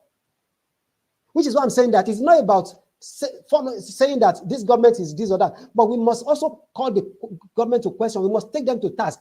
Give us timeline. We want to know the policies you are putting in place. When will we begin to see results? When can we begin to heave a sigh of relief? Then we will know that when that time comes and it's not happening, you are failing us. But to keep quiet and not tell us, you know what, this is what is going on. Unfortunately for this government, the people in the media, those who speak for the government, are not talking about what the government is even doing that is right. The steps the government has taken so far that is helping the economy, nobody is communicating. So people are running. So if you're not careful, like I said, if this government is not careful, propaganda and the voice of those who rather see the government crumble and crash will drown out the government's good intention. However, if anybody that pays, like I keep saying, when the flea is sucking the blood of the dog to death, the flea should know that when the dog is dead, it's also not going to survive. when we push down the government because of whatever interest we have, or whatever it is that we think we have with either individuals or parties or whatever, we are also invariably hurting our own selves within the international community and within the global space. We must come to terms with that. The respect we have, all of those things, we actually squandering them out because of us, because of the way things we are saying and the way we are taking things. So we must also be moderate, and we must moderate and be temper whatever we are doing, and temper our own narratives with what is right and correct things. That's what I'm saying. However, now talking about the issue of agriculture and farm produce and importation and what have you.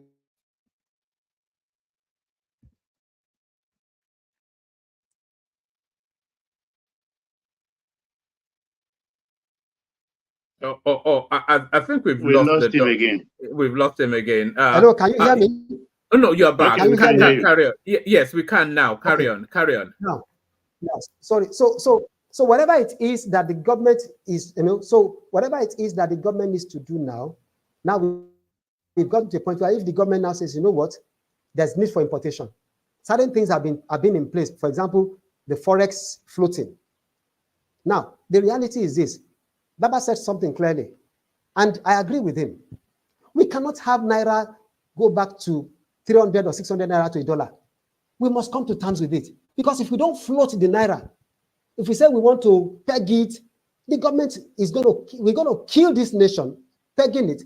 Let the Naira survive on its own. And I must tell you this, go and fact check me and go and check it out. Some countries today, including Malaysia, go and check how much their currencies are to the dollar. Yet their economy is growing. So that if we are 1,200 to $1, it doesn't mean that our economy will not be buoyant and people will not do well. Let us say it for what it is. Our currency does not have to be 200 Naira to $1 for us to prosper as a nation. We also must then realize that this nation as of today is not rich. It's a misnomer for anybody to think that we are rich right now, because like I said, let us look at the per capita. What is the number of the nation? What's the population compared to what comes to the government through oil, through any other means and what have you? Of course, we need to focus on solid minerals. We need to go get our steel back. Thank God that the government is looking at the steel industry and also looking at Ajaokuta and some other things. There's a need to start looking at them. I pray that the government will look back at Oshogbo rolling steel mill as well as Alaja. I pray that the government will begin to look at those ones, as well as the Nigerian machine and tools in Oshogbo as well. These are things that were squandered way before now. So now those things are government is beginning to look at the steel industry, and because we cannot talk about industrialization without the steel industry coming back on stream. So if those things begin to come back, then we will begin to say, yes, we can see things happening. But like I said, the government needs to speak and communicate what they are doing for the people to know, and also do right with the people. We're not saying that everything is okay now, but whatever you do, the optics must be right.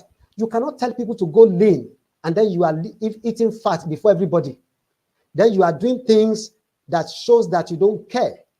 I'm not talking about federal government alone, including the state government. We can't afford our government to do things, including the legislature, the House, the National Assembly.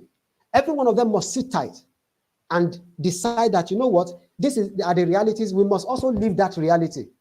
This is the time to begin to look at NOD, to look at Proforce, to look at Innocent and what have you, and say every government parastatal and offices must buy Nigerian-made cars.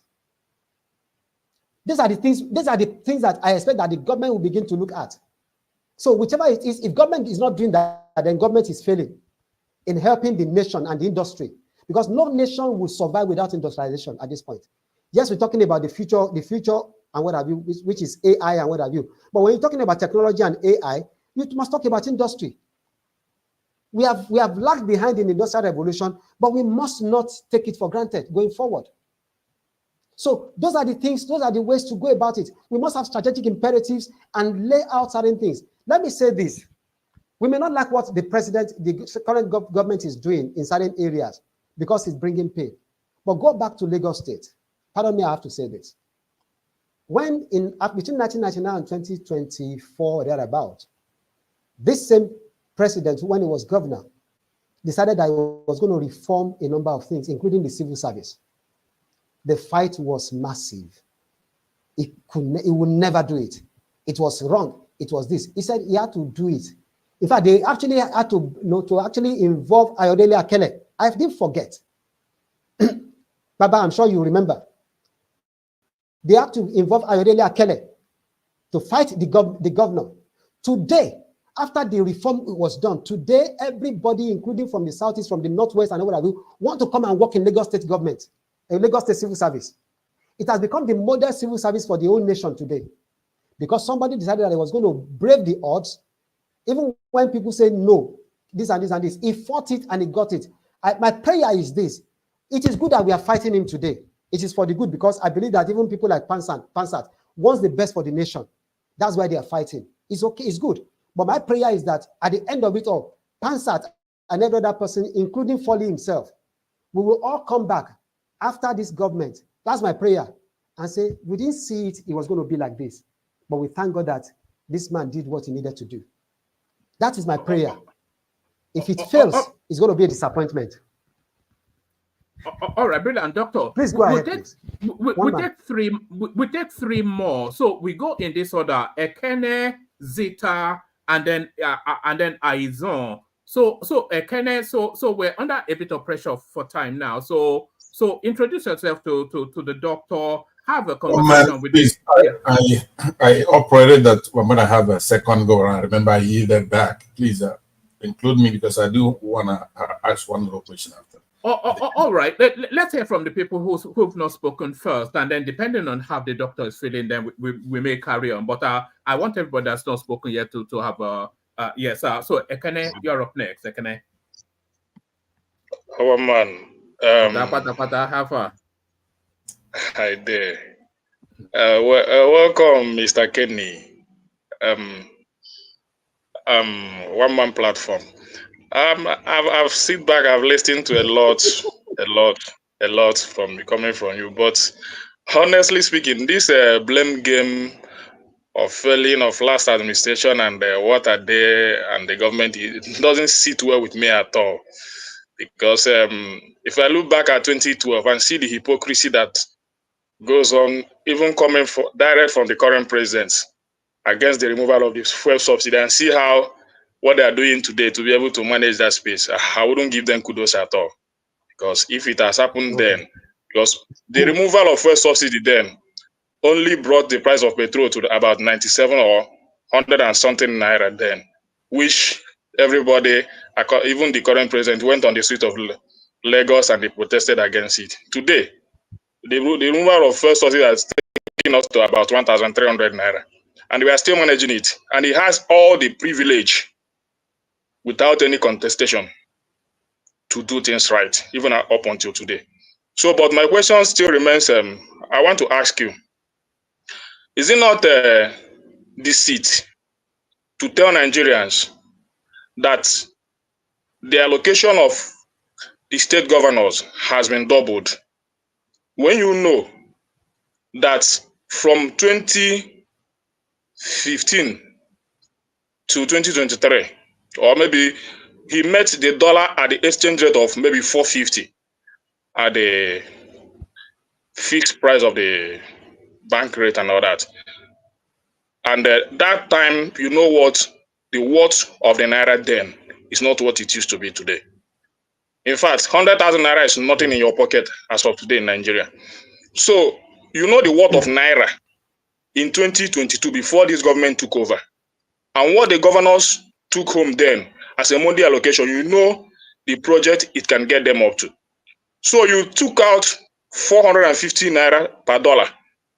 You just oppose it with what it used to be today, maybe 1,650, almost triple in exchange rate.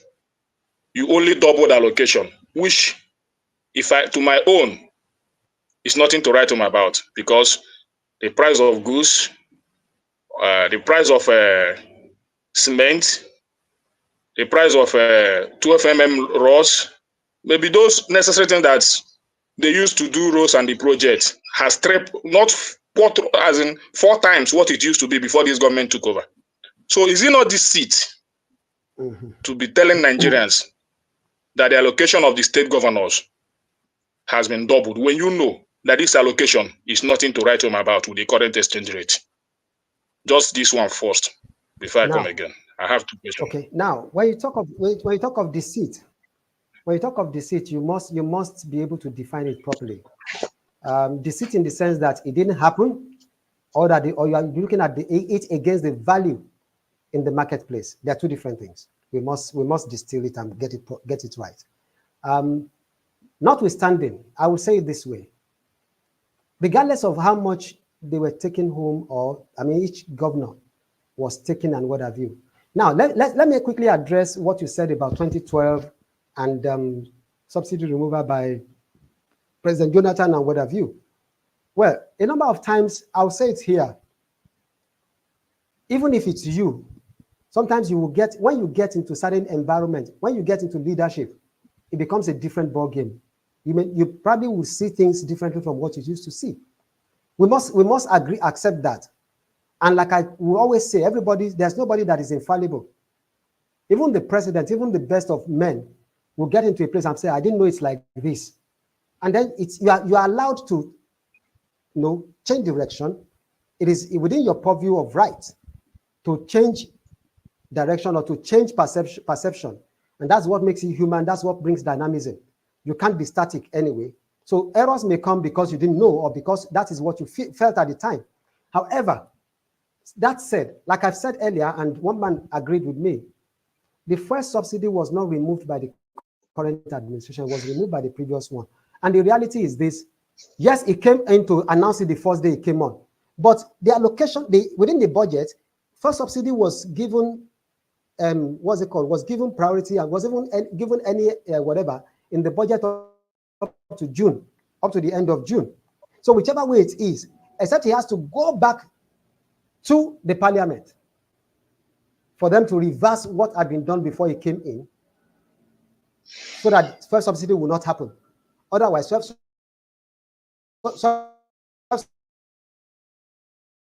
subsidy, we all knew, except you're going to read, we all knew that there was already a decision on that. That was already done and dusted. Now, to implement it is now a different ballgame. And as it is today, I read people saying that the president should reverse the fuel price back to, and I laugh. Because we think that it's just something that comes by fire and what have you. The market is getting deregulated.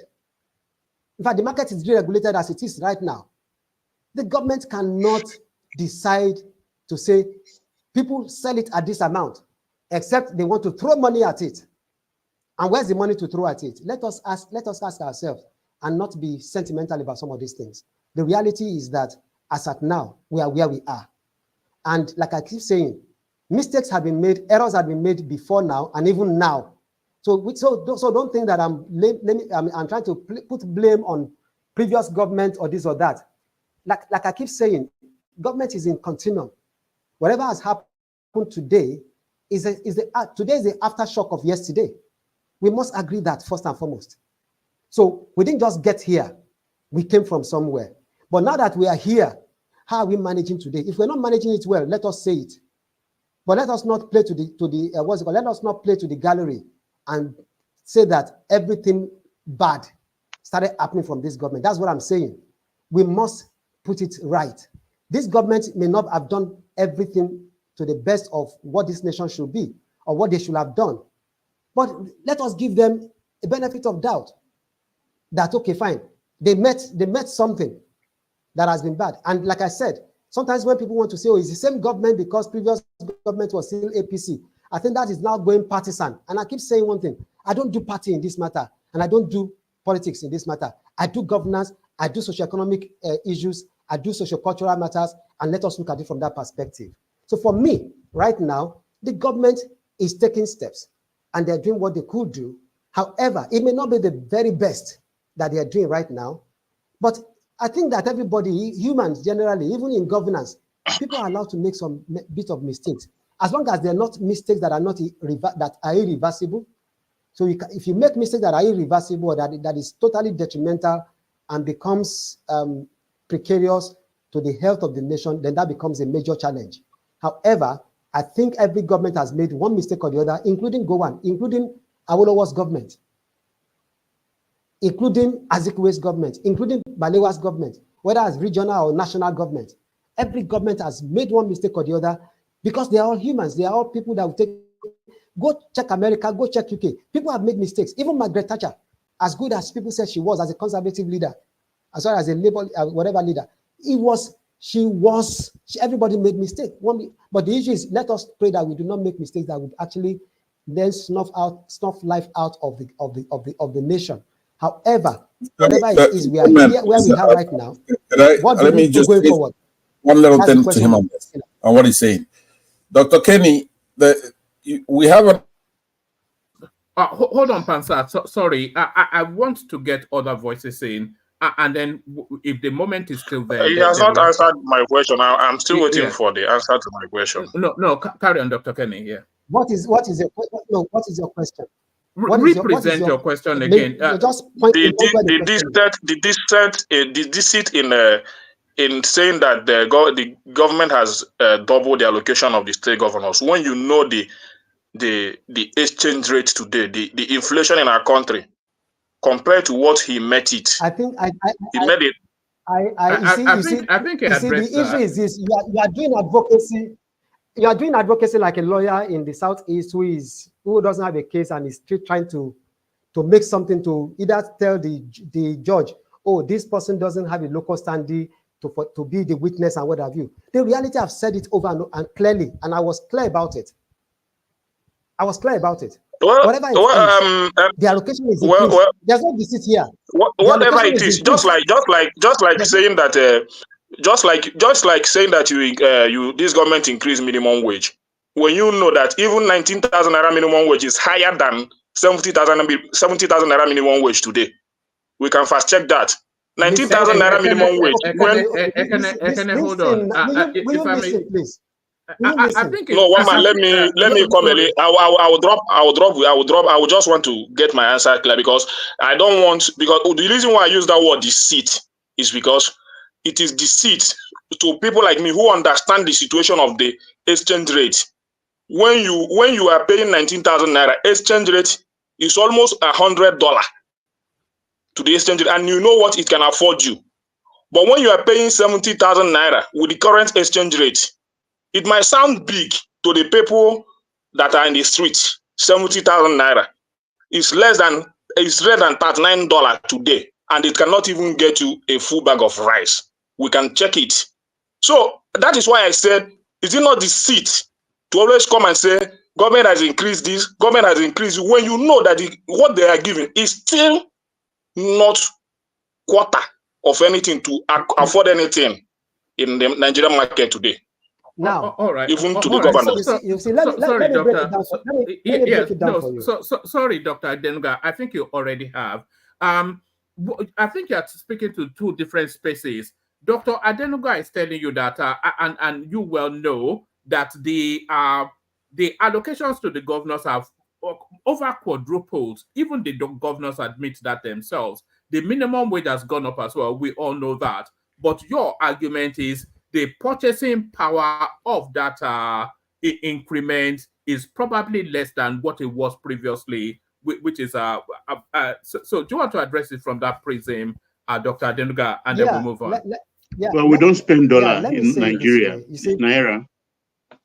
Now, no, you don't say that, Baba. I can argue with you on that. Don't say that. No. You are not living in different world. No. Hold on. We have a guest. After the guest, then we do our. Yeah. Can I say this? Yeah. Mr. Kene, number one, I do not spend dollar in Nigeria. Let us face it. Number one. So when you give dollar denomination for me in a number of things, and the government has already said even before now that nobody should actually even denominate anything in dollar when it comes to purchases. Whether people now take to it or not is a different ballgame. But number one, in Nigeria, I spend naira. Now, that is one. Don't forget at the same time, that is minimum wage. That is somebody who did not go to school, who is working maybe as a cleaner in an office, in a government office or any employment as it were. Now, let us look at this. You are talking about, because when you look at the economics of it, we must be able to do a 360-degree distillation. Otherwise, we get it wrong because we are holding on to one side of things, and that narrative is not fully opened up to us. Now, so number one, I said something. There's no deceit with the fact that they said it is what has happened. Now, it is what has happened. Now, the issue now is, okay, what is the purchasing power? That is where you are going. That the purchasing power, because of the rate of dollar, has made nonsense of it. That's a different ballgame entirely. So don't say there's a deceit here. But the fact that, while it has happened, see, that's why I'm saying that we must understand the place of language and registers, what the words we use. When you say deceit, people were not deceived about it. If you now say that, but the reality on ground. When you say we don't spend dollar, when you say we don't spend dollar, when you say we don't spend dollar, it's another kind of deceit. I can argue that with you. When you say we will not spend dollar, even at the oil market today, you calculate the oil market today. Even at the landing cost of the oil market today is exchange with dollar. So don't tell Nigeria you don't spend dollar. Anytime there is a rise in the price of dollar, it affects your goods and services. You are not living in a different world. Dollar is a world accepted money in every corner of the world. You cannot do business outside Nigeria today until you don't use dollar. You know the problem most of us have. Mr. Ekene, you know the problem most of us have. I'm hearing you, sir. We have been spoiled over the years. We have been spoiled over the years that we have become so entitled. That's the reality. We must come to terms with this. One, when you said, the government has now said, locally, there's local refinery, not just Dangote alone, there are other refineries that are beginning to operate. And government has said, number one, every crude purchase for local refinery must be in Naira. Take that one. Number two, we have lived with the calculation of the exchange rate. Can I be civil? Now, we have a guest. Be civil, yeah. Listen, the reality on ground is this. For whatever it's worth, part of the things that led us to here was our fixation on the value of Naira and what dollar and what dollar can do for us as a people. We become so entitled. We lived in luxury of things that we don't need. We became an importing nation until, you see, this problem of dollar and what have you, bring a cent in coal, we still have the same problem. Because until we begin to manufacture and begin to depend on industrialization and live on what we can produce here, we'll keep having the same problem. However, the government as of today is not going to throw money at dollar to make Naira to come to appreciate if it's not going to appreciate naturally. We must come to terms with that. Otherwise, we're going to, so you see, the issue is we would rather have it easy and the country die because we want it easy and nice than to actually get to a point whereby we face this little discomfort or whatever discomfort it may be today, and the nation becomes the better for it tomorrow. Even when dollar becomes 1,200, people have the purchasing power and the grace to be able to, the economy becomes buoyant, and it's not an issue whether dollar is 1,200, because at that point, the economy is doing very well. We must look at our trade of balance of trade. The challenge is what we're talking about is not going to help our balance of trade. You see, some of the things we're talking about, we must analyze it properly and distill it on every side. Sometimes if we're not careful, we do a tunnel vision, and it's not going to help us. So we must understand. Have we talked about the balance of trade in all of this? What is going out and what is coming in? So when we consider all of those things, we're still complaining until our balance of trade becomes stable and positive. We're going to keep having problems. So those are the things that we're talking about. So when you talk about the fact that they give this amount and what have you, and things are not commensurate, it is bound to happen as at this point. The reality is this, that is where we are. That's where we find ourselves. Bring a saint today. And don't forget, governance does not need a saint. When I say saint, it doesn't need governance is not about, this person has a perfect bill of whatever. He has never stolen 1 naira in his life. It's what governance needs is ideas, creative ideas in governance, strategic imperatives, and the will to do. That is what governance demands in this time. Beyond that, So whatever we're talking about, whatever I'm hearing from you today, I think is, pardon me if I have to use the word pedestrian. They become things that we will grapple the straws with. If we get into the nitty-gritty of it and we begin to distill the economics of it beyond what we see on the surface and what goes on in the social media and what we think we read and what we hear and what our own gut feeling tells us, there is more to it. And there are different dimensions to it that if we don't put those dimensions in, we will get a skewed perspective of some of these things. Like I said, a number of times it's very easy for us to have mindset, and that mindset will propel and determine a lot of things we say and how we see them. But we must, if we want the right things, we must unlearn the things we thought we have learned. We must come to situations and to situation rooms with a clear mind to say, okay, you know what? I'm not coming with a mindset. I'm not coming with what I thought I knew. Let me see if something different is happening here. But the moment I'm holding on to what I thought I knew and what I thought I believe I knew, I'm not likely to learn something new. I'm not likely to appreciate a different dimension, a different perspective. And that's the challenge we may have sometimes. So we need to understand that the perspectives we have may not necessarily be correct or may not be the very best of perspective. It doesn't mean that it's not good. You have your ideas, I have my ideas. But the reality is this: let us sit down and look at it dispassionately and with very fine combed tooth comb to say, these things, are they really what I think they are? If they are not, yes, I have my reasons for saying as a person, oh, the exchange rate is different now, it's almost triple, and it's messing up whatever the government is giving. But if the government will give 300,000 naira today as minimum wage, can the government afford it? Can employers afford it? We must look at all those things holistically. So it must be reasonable. A state government has come out to say, I can pay 73,000 naira. And the state government is going to pay 73,000 naira. Not forgetting that in the western region of them, the regional government was paying better than the federal government. So it was easier for people. Some people actually would rather come and work in western region, Ibadan, than to work in Lagos with the federal government. So if a state government says, I can afford to pay more than 70,000 naira, fine. But the federal government is looking at its book and also looking at certain things and saying, you know what, this is not likely to happen. So for me, I think we must be able to have a holistic approach and perception of things. Otherwise, we will hold on to our sentiments, which is okay to hold on to it. But the question is it going to take us far? And whether we like it or not, whichever way it is, we have a government in place now. What we should be doing is to look at what can this government do better, as against just talking about all the things that we think they've done wrong or they've not done, and that has wrong with them before now, and what have you. Those sentiments, those emotions are not. We won't do governance with emotion. We won't help government with emotions.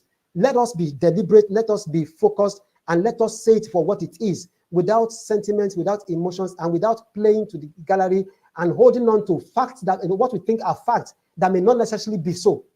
So like I said, if it's another government that is here and they're doing what this current government is doing, I will say the same thing. If I see the trajectory that is positive, we may not see it today. So it has nothing to do with anybody. I don't need to know who is in government today. I don't even know who is in government today. They don't know me. Maybe they've seen me on TV, but they don't know me as of today. I don't know them. I can't pick my phone call and call the president. So it's not to talk, or even his son or anybody. So it's not a matter of because I know somebody and what have you. But the reality is, let us say, like I said, politics has gone. Partisanship has gone. This is governance. Let us speak to governance. Let us speak truth to power. But when we speak truth to power, we must speak from realities. We must speak from informed and very deliberate strategic intents to say this is what we see that is wrong. This is what, not just throwing blames and throwing things at government to say because this is wrong, they've done this, they've not done that. I don't think that is fair. I don't think that is charitable. We must come, if we want to make a change properly, and we don't just want to be antagonizing, we need to actually look at it properly, look at where things are not right, say it out for what it is, not just playing to this, as it were, for me. I think we can do better than this. That's what I can say. Thank you. All right, Doctor, can you take two more, just so that everybody on the screen would have had the chance to interact with you? We go first to Izon. We go first to Izon, and then we go on to Zita. So, Izon, on mute, introduce yourself to Dr. Adenugba, and then have a conversation with him. Izon. Izon. Yes, Dr. Adenugba. How are you? Yeah, can you hear me? I can hear you. Can you hear me, woman? Thank you. I can hear you. Okay, great. We all can carry on. Fantastic. How are you? On this platform, I'm known as Izon. And I'm calling you from Ontario, Canada, Toronto, to be specific. Okay. So, yeah, I've been listening to you for a while, and clearly, I think you are someone that is well versed with the Nigerian space, particularly the historic nature of the social, political, and economic environment. I'll say this though. There are a couple of things, your reactions, that I really do not appreciate. One is your jump to immediately classify people as ill-informed, classify people as emotional and non-factual. Okay. And then finally, to also criticize their reaction to the current government. And I say this because given that we're facing one of the worst economic situations in the last 20 years, I think people have a right to be upset, emotional, and totally displeased with the current government. And it is their purview and their right to react however they see fit to the current government's mishandling of our economy and our political state. Okay? So I believe if there is something that is specifically non-factual, you're absolutely right to correct them. However, if there are incidents that are factual or they are being emotional about, given that they're Nigerian citizens and they care about the country, they're fine to do that. They don't have to be criticized for reacting that way when clearly the government is mishandling the economy. If they were handling the economy properly, we will see a lot of bright signs, which we don't. So, however, I've said that. Let me give you three facts. One, our president did buy private jets. Now, you said the private jets were for the country, and that's not the point. Pansad brought it up. He said it was for the country. That's not the point. The point is he purchased it during a time where we had no business purchasing a jet. That's the first fact. The second fact, you said they need to spur homegrown initiatives and industrialization, as well as harnessing the potential of our solid minerals. Our president, when he first came into the country, ran around the world essentially begging investors to come to Nigeria to invest. These are two key facts, right? The third fact is if the governors, the state executives, and our legislature are also squandering money or not passing laws that help improve the economy, it is up to the executive through the judiciary, right, to hold them accountable. So we can't shift the blame here. People voted for the executive to do these things, and he's not doing them. So because we can't have a long drawn out conversation here, I'll ask you a couple of questions. Give me two examples of what this government is doing to boost local production and exportation. That's the first category. The second category is to hold the governors and the legislature accountable in terms of trying to make sure that proper policies are passed so we can actually try to improve the economy. And then the final point is what he's also doing. You mentioned trying to make sure every government parastatal purchases innocent cars. Okay, what he's also doing to ensure that that is a reality, because his actions speak contrary to that. He bought them $160,000 cars, right, when he came into office. And those cars were not locally produced. I digress. Thank you. Okay. First, let me say this. If in any way in the course of my discourse, and intervention, I have come across as being overbearing or being, how do I put it now? I'm bearing down negatively in any way as to either, like you said, probably tell people that they are wrong and what have you, the manner in which, if that comes wrongly, if that comes out not too nice, I will apologize for that. And I'm not just going to apologize for it, I'm going to say I'm sorry. However, I still will not accept falsehood, all in the name of people having the right to vent. You can have the right to vent, you have the right to vent. I also have the right to vent as well, because we are all in it together. But like I said, when I look at the ultimate gain in all of this, and where we're coming from, how we got here, and what is going on as at now, I tell myself, if this comes through, I don't think that all the suffering will be worth it. Now, when you said that for a fact the president bought a private jet, I think that on its own is a fallacy. The president cannot buy a private jet on the money of the government. There's a presidential jet that is bought. We must put these things right. The jet that the presidential jet that was bought is not a private jet. It is not for the president as a private citizen of Nigeria. The jet was bought for the federal government, even if and when the president would use it as Air Force One. So we must first clear that. So to say that he bought a private jet, I think that is already saying what is not. So let us clear that out. The president did not buy a private jet, and he could not have bought that without the parliament, without the National Assembly approving as part of the budget.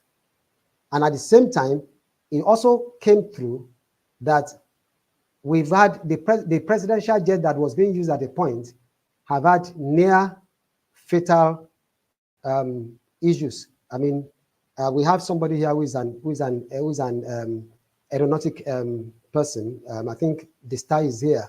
He will tell you a bit of what happens within the aviation industry. It's a risk. And that was around the same time when the vice president of the country or thereabout had a plane crash because the jet had been having issues. Anyway, so for whatever it's worth, that was bought not for the president as a private individual. So he didn't use Nigerian money to buy private jet for himself. It was bought for the federal government, by the federal government, for the presidency or for the federal government. So we must clear that first. Then let us come to the fact of the issue of what this government has been doing and what. So everybody has a right to vent. But when you are venting and when you are doing things, there's also a limit. It's just like venting and then speaking slanders. Somebody can, yes, you have the right to vent, but you know that in the midst of your venting, you also need to measure it, because if you say certain things, somebody can take you to court and say, you've slandered me. And that becomes another story. So you won't say because I vented, that was why I went into slander. It's not, the law will not take that. However, coming back to the issue of the governors and what have you, which you mentioned, don't forget we're in a democracy. And the Constitution does not allow the president, under any circumstance, as a federal government, to bear down and dictate specifically to the governors what to do. It is clear. So we must understand some of these things. The president will have to appeal to the governors to do what is right. He cannot force them to do those things. That's the truth. The president did not appoint the governors. So he cannot force them to do certain things. He can only appeal to them. You've heard the president appeal to governors to bring good governance to the people and what have you. He can only appeal to them. He cannot, you mean the legislatures, not the governors? No, he mentioned governors as well. Now the legislature as well. Don't forget that the legislature is also another arm of government. They're like co-equal. You must understand that the three arms of government are co-equal where things are right. So it's going to be difficult. That's why you have the president of the Senate, who is the president and the chairman of the National Assembly. So the judiciary, the executive, yes, the executive is the executive. The executive will swear in the judiciary. That's the head of the judiciary. Excuse me. However, the president cannot appoint the head of the judiciary without the concurrence of the National Assembly. So those are things. So even if the president will then want to deal the legislature has its own budget. They can pass the budget. The president can then decide whether I want to assent to it or not. Don't forget at the same time that the National Assembly also has the right to veto some things when the president says he's not going to assent. Those checks and balances have been there. So you cannot think that the president, because the way we talk sometimes in this particular matter, if we look at it from the way you are looking at it, we may be talking about a unitary kind of government or a military, something that comes with a military fiat. Sometimes because we've been used to the military environment for so long, sometimes we do not see the difference between the military leadership and the political democratic leadership. The president cannot and will not be able to insist or enforce things over the legislature if it's not meant to be, neither over the governors. It can only appeal or find a way to work with them to get concurrence on a number of things. So we must understand that. However, like I said, some of these things we're talking about, if the state governors are doing what they ought to do at the subnational levels, some of the things we're talking about today, some of the things everybody is crying about will not be. But because they're dropping the ball, and it pays the governors that everybody is looking at the federal government and shouting about the federal government. When was the last time any of us here have reached out to our state government or even taken our state government to task on governance in our states? Let us ask ourselves. Because if each state government will do what is right and what is proper, we will have less with the federal government. Now, the federal government is just talking about the allocation and the derivatives and what have you. When it comes to what have you, the federal government is coming out with a new bill now that's going to the National Assembly that says, just in the last few hours, or less than 48 hours now, that will go to the National Assembly to say that only 10% of whatever is received goes to the federal government. Looking at fiscal federalism, so to say, going forward.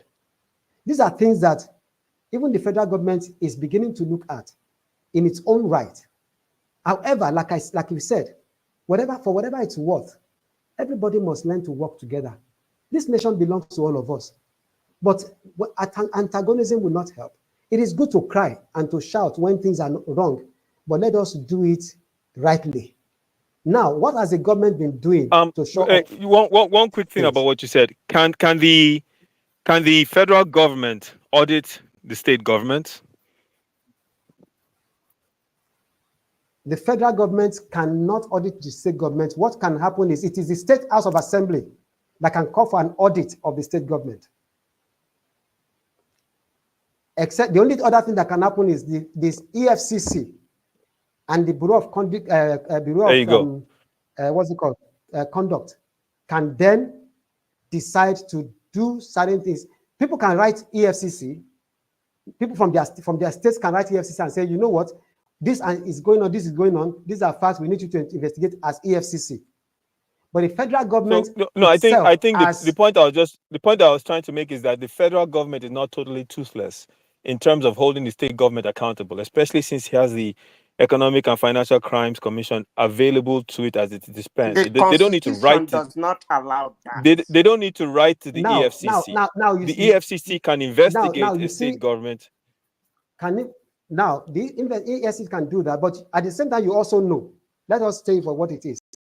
Now, something happened just recently with Yaya Bello, and you can now see about 16 state governments going to court to stop the federal government and EFCC from investigating the states.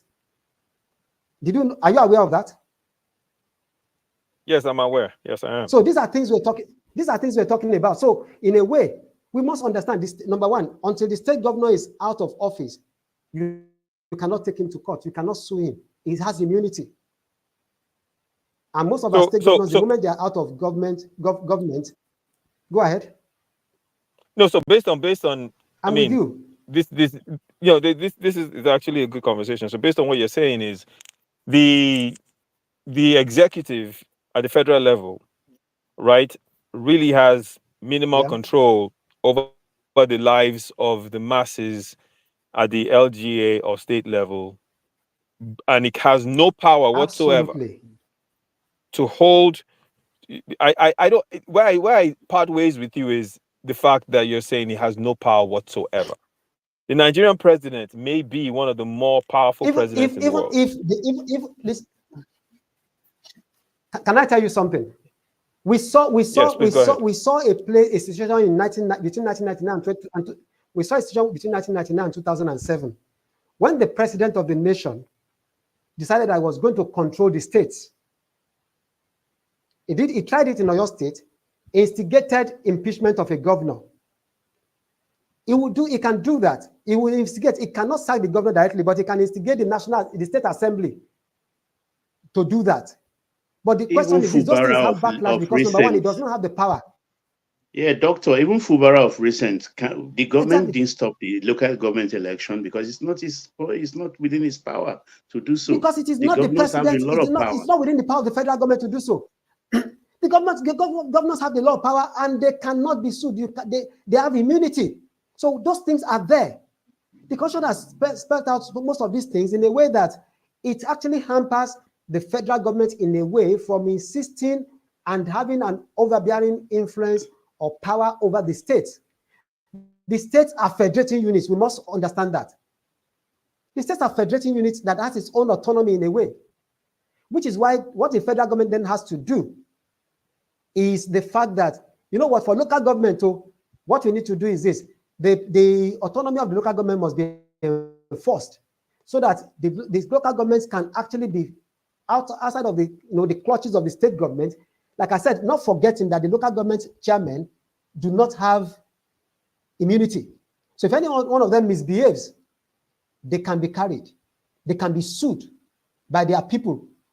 Anything can happen. But as long as the government, which is why you see Yaya Bello's matter, Ododo is there covering for him, and even federal government cannot do anything, including EFCC, because of the governor. Because a sitting governor is actually putting his wings upon this man and covering him up and keeping him somewhere. So that is where the issue comes in.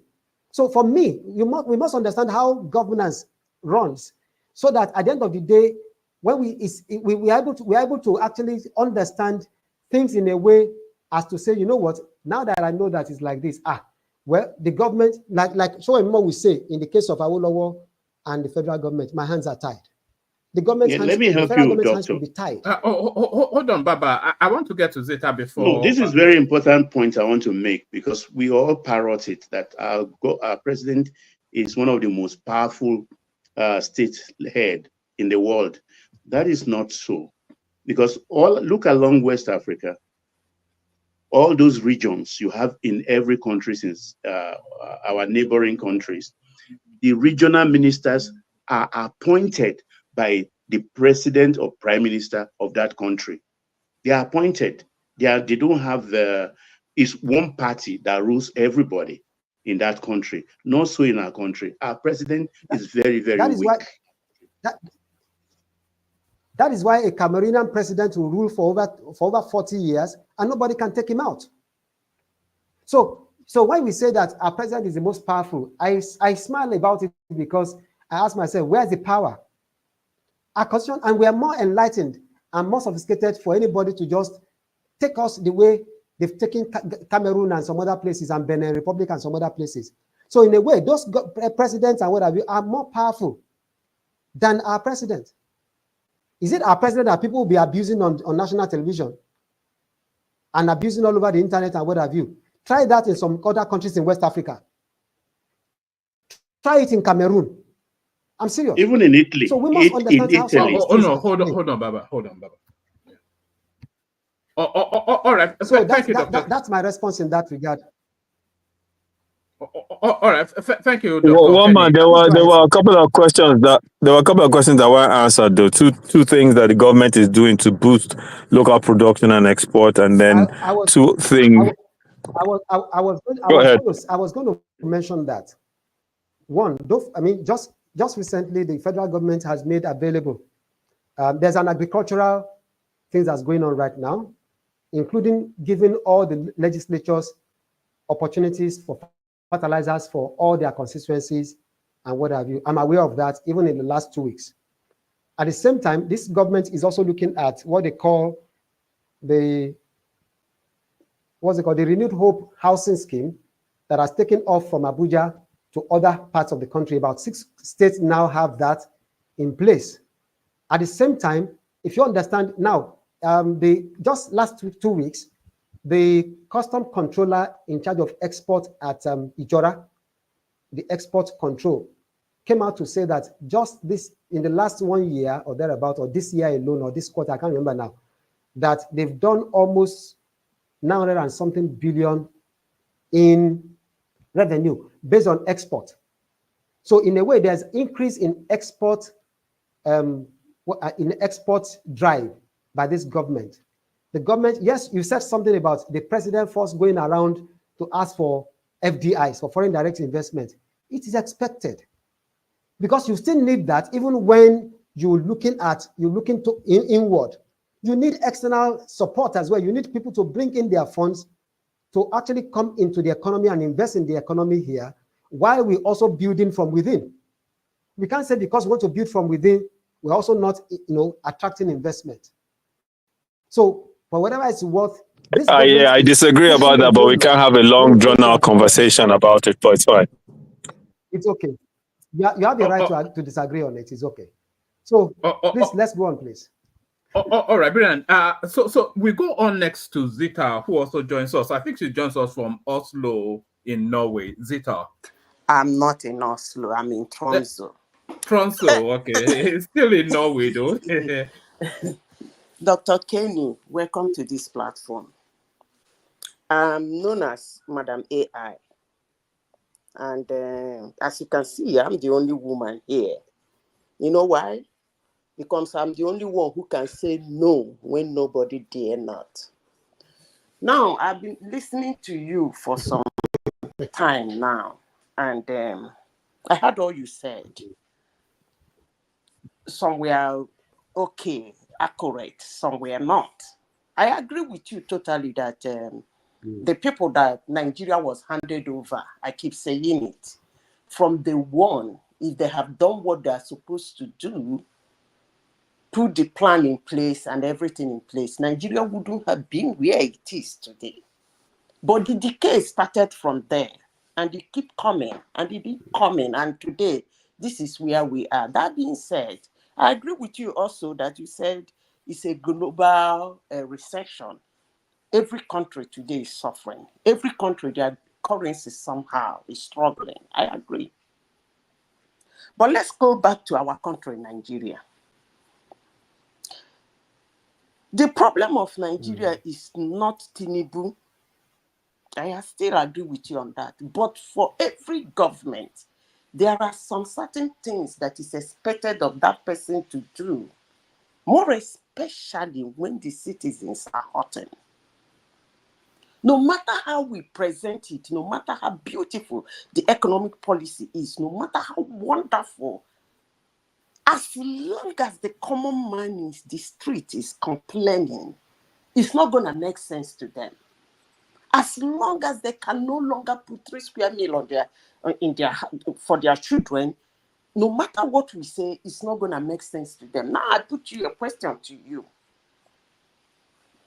Do you think, forget about the economic policies, currency, everything, let's leave that aside. Let's come down to the local person. In our villages, do you think that this government should at least concentrate on the security so that people can go about their normal business, go to the farm, do their thing without losing their lives? That is one. Do you think that if the present government should do more on the electricity, the power, that there will be more businesses? People can do a lot of things. I remember in those days, when electricity was okay in Port Harcourt.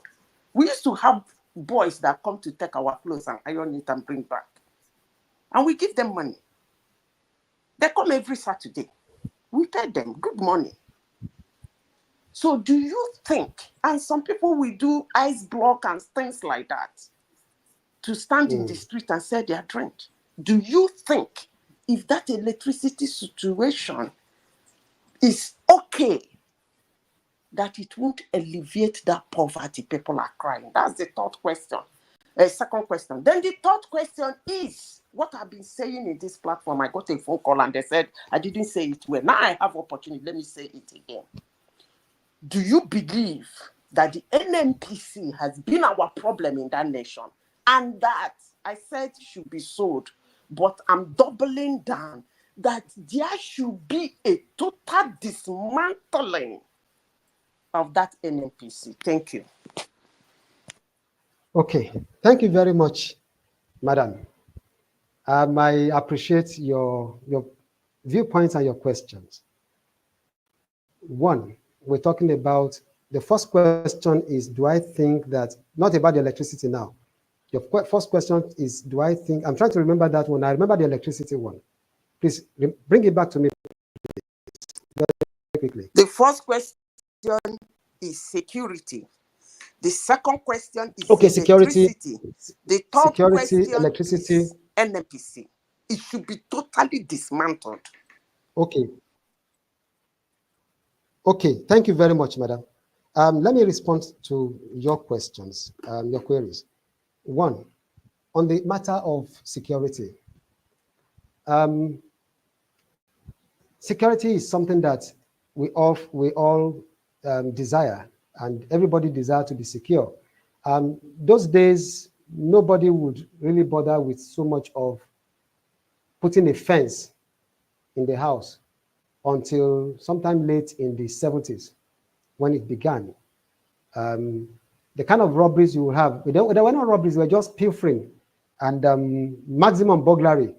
But what you had those days was people through your window trying to remove your clothes and few things and what have you, until the whole thing developed in the mid-70s upward. However, security today is about politics. We must tell ourselves the truth. What you've seen before now and after now has been more of politics and political actors and non-state actors doing all manner of things just for certain to achieve certain ends. At the same time, the insecurity we've had, what we call the banditries and what have you, have also been some veiled challenges between some tribe against the other in the northern part. Some people talk about the Kanuri against the Fulani against the Hausas and what have you. We have all manner of things, the herdsmen versus the farmers and what have you. In Southern Kaduna, Plateau, Benue, all of those things, some of them are contrived. They are contrived skirmishes. Let me put it that way. So some of them were based on land acquisition, to displace people and take over their lands. All manner of things have been going on. So now, somebody said something to me 2 days ago. He said, I've not been hearing much of kidnapping between Lagos and Ibadan Expressway and some other places in Southwest or in the South, as against in the last 2 years, 3 years ago, even to early last year. I smiled. I said, the reality is this, as of today, the government that as of today is doing a number of things in security. It's a far cry, but they are giving a bit more focus to it without making much noise. You see, in warfare and in security matters, it is not a place where you do media warfare and media propaganda. That is one thing that we were doing before. Everything was being on the media. So for whatever it's worth, a number of things are beginning to happen, and I think that the current military people are trying a bit to stem some of these things. It's not going to be stamped out in 1 year or thereabout. That we all know. It's something that is ongoing. A number of people are going back to the farms. But however, let me say this. The issue of farmers and farming is a long time coming. It's been a long time coming. I remember very well in the 80s that even King Sunny Ade had to sing that if you get to the cassava farm and what have you, you don't see people in those places again. Everybody has come home. Even the farmer's son has brought his father to the city and what have you. So in a way, excuse me, the farm has been abandoned even before insecurity matter by a number of people. Everybody wants to go to the city. So there's been a very heavy rural urban migration in the last 15 years or more. So we keep having it. And that becomes part of the problem that actually has created food insecurity. And how can this be stemmed? It is not even the federal government, like I said. The state governments, the subnationals can do farm settlements and do farm plantations and agric estates and help people. Lagos State is doing that in Ekpe, Ikorodu, Imota, and a few other places, and creating farm estates. Can our state governments from Ebonyi to Abia to Jigawa and what have you do some of these things? KB tried a bit with rice. They created rice plantations and what have you. And so you also have the ones that they call Igbimo in Southwest and what have you. So in a way, we need to actually begin to, which is why I said that we cannot stay on a monolithic approach to economy. Agricultural economy is a critical thing. And it's not just, when you say agricultural economy, it is not just doing the agriculture. Most of the time what we do is we don't want to do and then export. We must do through the line. We must do the entire value chain. So in a way, I think that on the issue of security is critical. And I think that so far with the little I know and that I've seen, the government has been able to, I'm aware that, and I've read about it, and some of us probably also will have done that, a number of the insurgents and bandit leaders have been neutralized even more in the last 2 months. So until those neutralization happen, the military don't talk about it because a number of times, even within the military, you have moves. Unfortunately, the previous government of the immediate past government brought in a number of, what's it called? They call them repentant Boko Haram or whatever it is, into the military. Were they truly repentant or they just came in and then they became, so we began to see in the last 1.5 years, people being caught. This one is caught as a military person who is selling arms or who is given ammunition or who is given information and what have you. We have all of that. So those are the challenges we've had. And as of today, gradually, I believe that it's changing. The narratives are changing little by little. It's a long way coming, and it's not going to be stamped out immediately. But for those of us who are in as of today, we can see a bit of difference, what have you, coming up. And the government is trying to see how they can also flush a bit of things out. It's difficult, and it's not likely to come like by fiat. But over time, if we give it time, and like I keep saying, the government may not be perfect, but we must give the government a benefit of doubt. And where we see there are lapses and gaps and what have you, let us raise it. It's within our right as citizens to raise queries and to raise issues legitimately. You know what, this area, we think that this is not done right, security-wise. We have this area, we have this area. Now, certain things have happened because we need to be careful so that we don't throw non-state actors into the fray to go and fight these battles. And one Sunday, one Asari Dokubo, one this, one that, Tompolo here and there. If we throw those guys out to go and do the work, it will come back to hurt the nation because we're going to have non-state actors having ammunition, which is already happening today. It's been happening in the last, let's say, 12 years. How do we mop up all those? Now, so let us pray that there's no war or civil war, anything, or war between tribes or nations or races and what have you in the country, because we have non-state actors with heavy machineries. So we need to find a way to handle some of these things. It takes tactics. It takes tact as well. Military are doing whatever they can do now. It is not, they are far from it, but they are beginning to make moves. and they are doing their little that they can do as at now. They can do better, no doubt about it, and they need to do better. However, we can only keep asking for more from the military and the federal and the government. At the same way, the state governments also need to do a lot of things, because in their states, they are the chief security officers. They also have to understand that the security vote that goes to them, that nobody asks how they spend it, they should actually begin to spend it on security and not put it in their pocket. They've been putting it in their pocket over the years, allegedly. As I adversely said it, allegedly, so that nobody will say I said that the governors have put money into their pocket. I can't prove it, but allegedly, we must be circumspect and say it for what it is. Allegedly, security votes go into personal pockets. But if they can then deploy those kind of security votes into serious security, we saw what happened in Lagos. In Lagos, for those who were in Lagos, Surulere and Gbagada and what have you, there were armed robbery sieges over those places. They laid siege. Nobody could go anywhere. Even in the afternoon, there were robberies. I remembered very well. But a state governor came up with RRS, funded the police, put vehicles for them, got them, funded their weapons and what have you, and that stemmed robbery in Lagos till today to a large extent. So those are the things that we need to ask for. Even beyond federal government, we also need to ask the state government also to do what is right when it comes to security, funding, and support. However, now talking about electricity, I will tell you, because I'm on ground, I'll tell you that, at least for me, I've seen, sorry, I think there was a bit of break there. For me, I will say that I'm on ground, and I can tell you that at least where I live, I don't know of any other place, most other places, where I live, generally I have light more than I've ever experienced before now. Sometimes where do you live? My light doesn't Where do you break. live? Where do you live? I pay for it, yes, I know. I live in Ojodu in Lagos.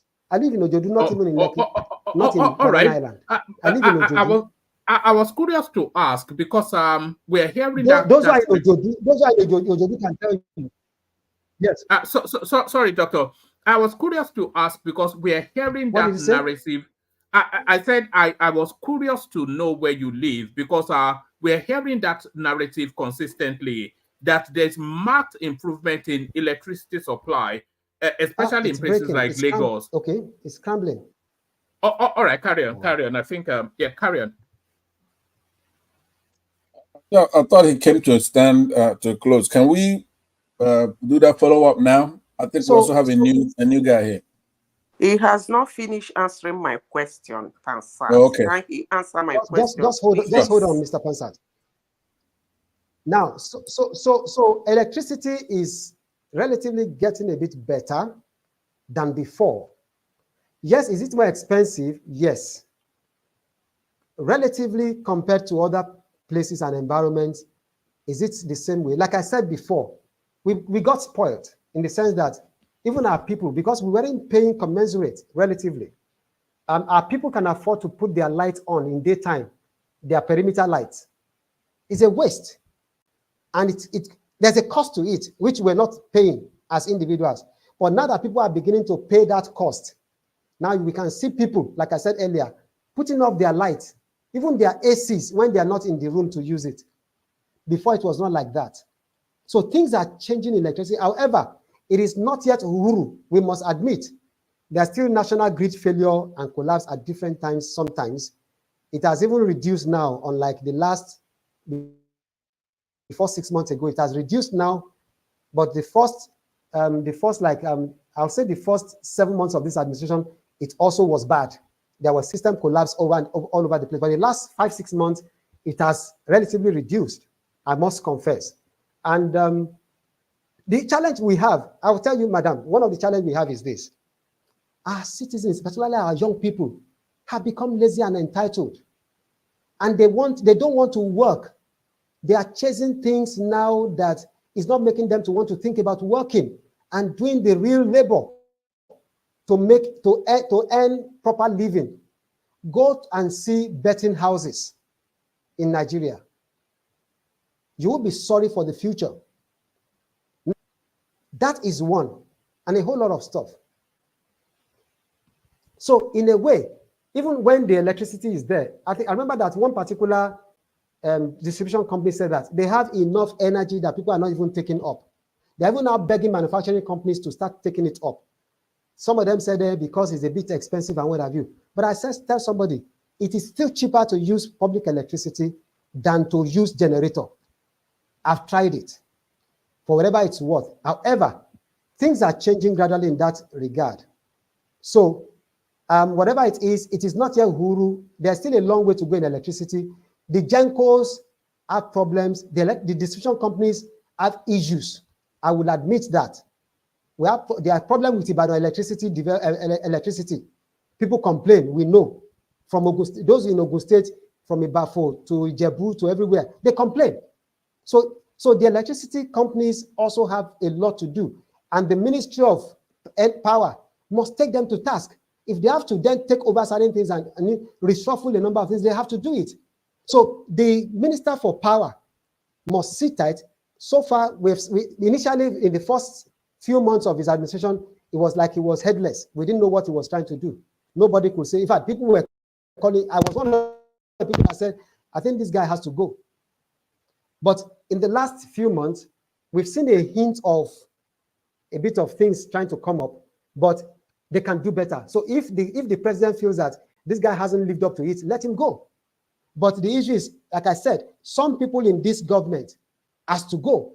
If the president will do what is right by his oath of office, then some people in government today as ministers and special advisors has to leave because they have no business being in this government. That is the truth. And then talking about NNPC, that is another story entirely. NNPC had always been in a country on its own over the years and what have you. And I'm not talking of now. We're talking about in the last 25, 26 years or more. NNPC had become a cabal on its own. It had become a power broker. In fact, it determines a lot of things in the nation. I would say that you said that NNPC should be scrapped. As at now, I think NNPC is already privatized. It is not only owned by the government, it is privatized. And if you ask me, I think the president should do the needful in letting Mele Kyari go to rest, go to retire and let him rest. He has tried, done the best he could do in the last 9 years or thereabout. We do not need him going forward. I am saying that for whatever it's worth, Mele Kyari has to step down, has to be taken out.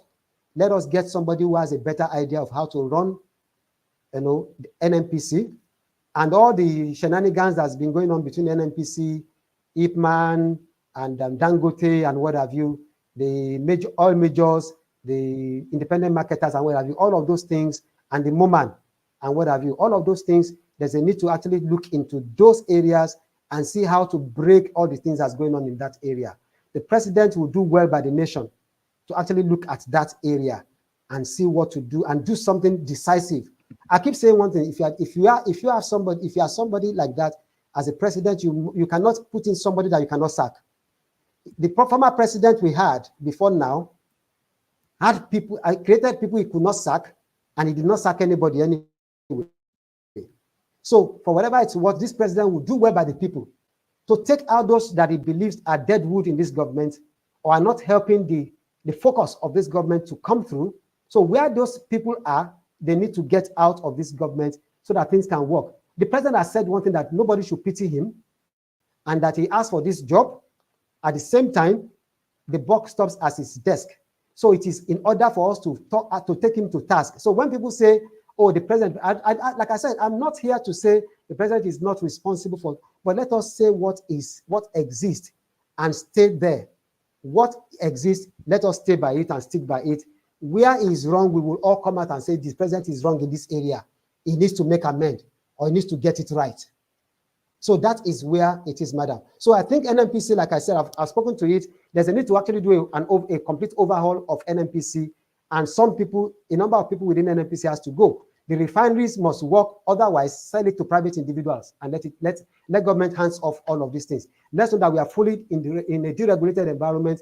Individuals who can afford it are involved in the refinery business and the midstream and the downstream and the upstream sector and what have you, whether it is from drilling and what have you, down to refinery down to marketing and what have you. Let it be deregulated and let the market forces determine what happens. At that point, I think it will be easier on everybody to know this is what is going on, this is where we are, and then it's not about somebody who is determining for the entire nation and what have you. That's what I would say. Thank you very much. All right, brilliant. I'd like to thank you very much, Dr. Kenny. I know we agreed 2 hours, and I think we've pushed through over 3 hours, but using football as the analogy, I think this is probably half time. We must insist on bringing you back again. There's still so much. I wanted to speak to you about your culinary skills. I hear that you are quite the chef in the kitchen, so I wanted to speak to you about that.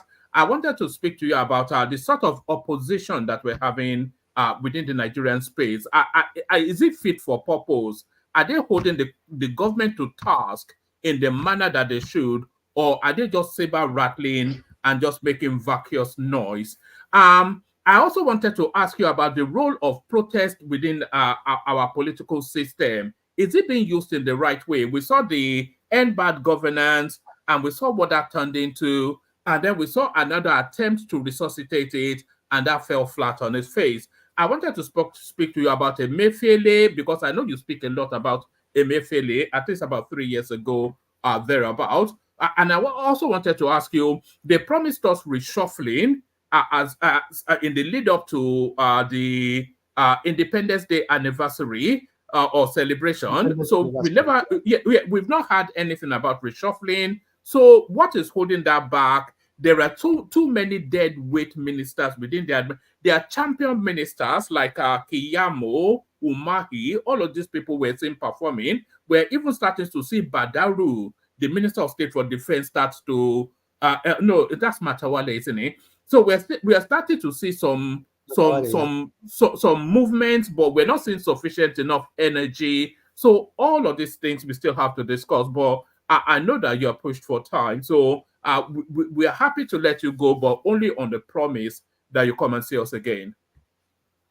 And that I get to, I'm sitting here trying to ask my question. I mean, it would be totally unfair for you, one man, to. Now let me ask a question before he leaves. It's only fair. I've been here forever. I have a lot of things to do. Now,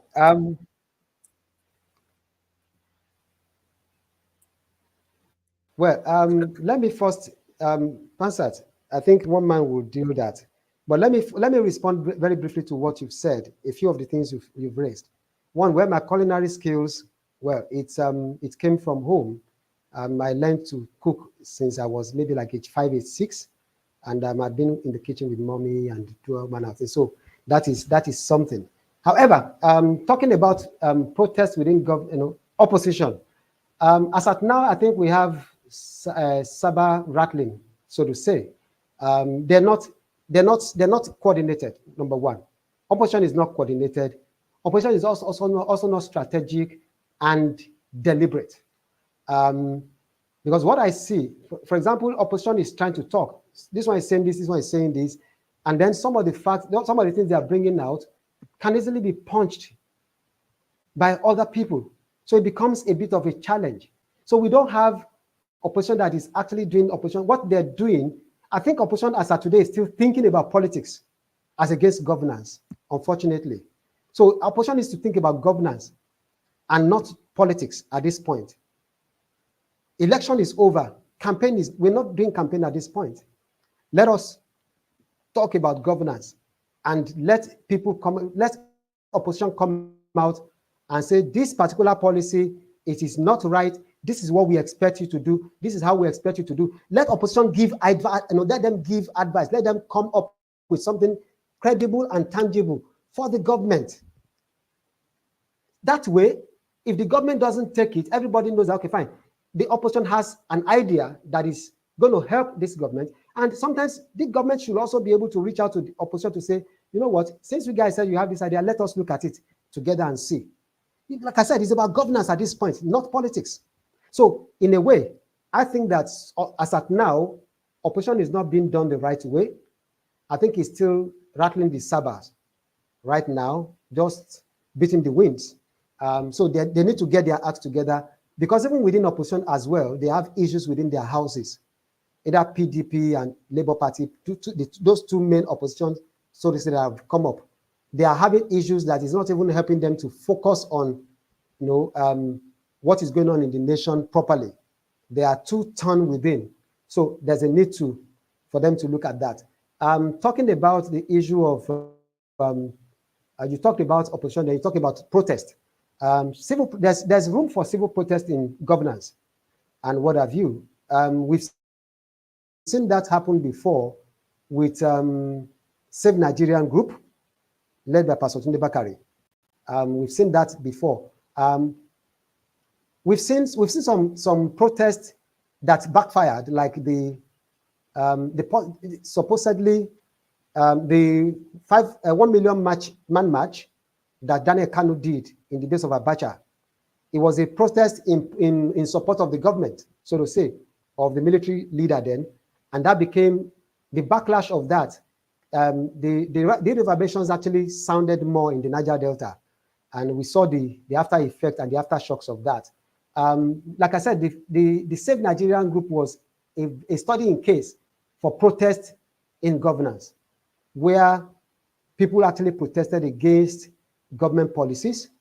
It is not to actually then just protest for protest's sake, just because you want to make one particular point that is not. There must be reasons for protest, and everybody must say, okay, now this is the reason, this is the essence. And you don't protest to bring down the government. You protest to change policies or to influence policies. That is what protest is for. And even sometimes in protest, we must learn the place of lobby in governance. We must learn the place of lobby in governance beyond just protest. So those are the things that we need to come back to, and not play to the gallery and then begin to do civil unrest. Because protest is different from civil unrest. Some people think that civil unrest is protest. No, we must separate them. Some of the things that some of our people are asking for is not protest, to change government policy or to actually make government to come to realization of this thing is wrong against the citizen, is not good. What some of them actually pushing is civil unrest.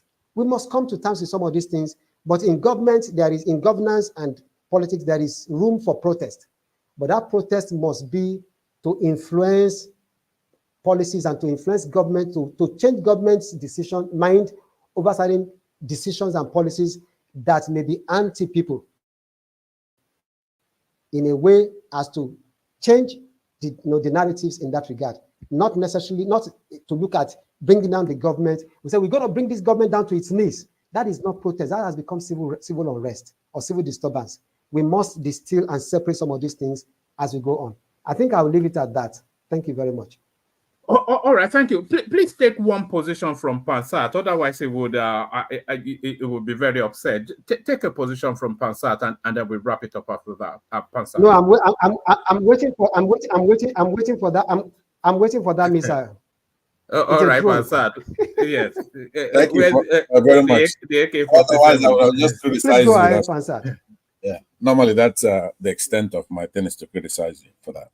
But thank you, Dr. Kenny, for staying. And, I was trying to listen very carefully because some of us who are here in the greatest country in the world, the United States, we're not on ground, and rely on when people like you come here and they question you, try to really figure it out what's happening. You've been a great professional. By the way, did you used to say many years ago represent the tobacco industry as a strategist or anything like that? Are you the same person? Did you hold a position like that in the past? No, I did not. I did not represent the tobacco industry in any strategic or communication way. I mean, not the industry. Yes, I can't say. Oh, please. Okay. Now let me play. Yeah, I'm gonna play something you said because that's what I'm gonna question you based on that. I don't know if you could hear this. The same thing we're talking about today. It is the kind of politics we see today didn't start in 1999. We must understand it. So if we think that it is 1999 to now that we want to use as the democracy that has been practiced in Africa, but even in Nigeria, from the 60s down to 1979. I remember very well the 1979 election and all the things that went to it. I was in Ibadan. And I knew what happened with Adenugba and what have you, Akinjide, Akinloye, the MPN people. And I knew what happened with the UPN as well. Of course, the GMPP didn't have much say in the south, in the west rather. You have the PRP, you have the NPP and what have you. But between MPN and UPN, we knew what went down.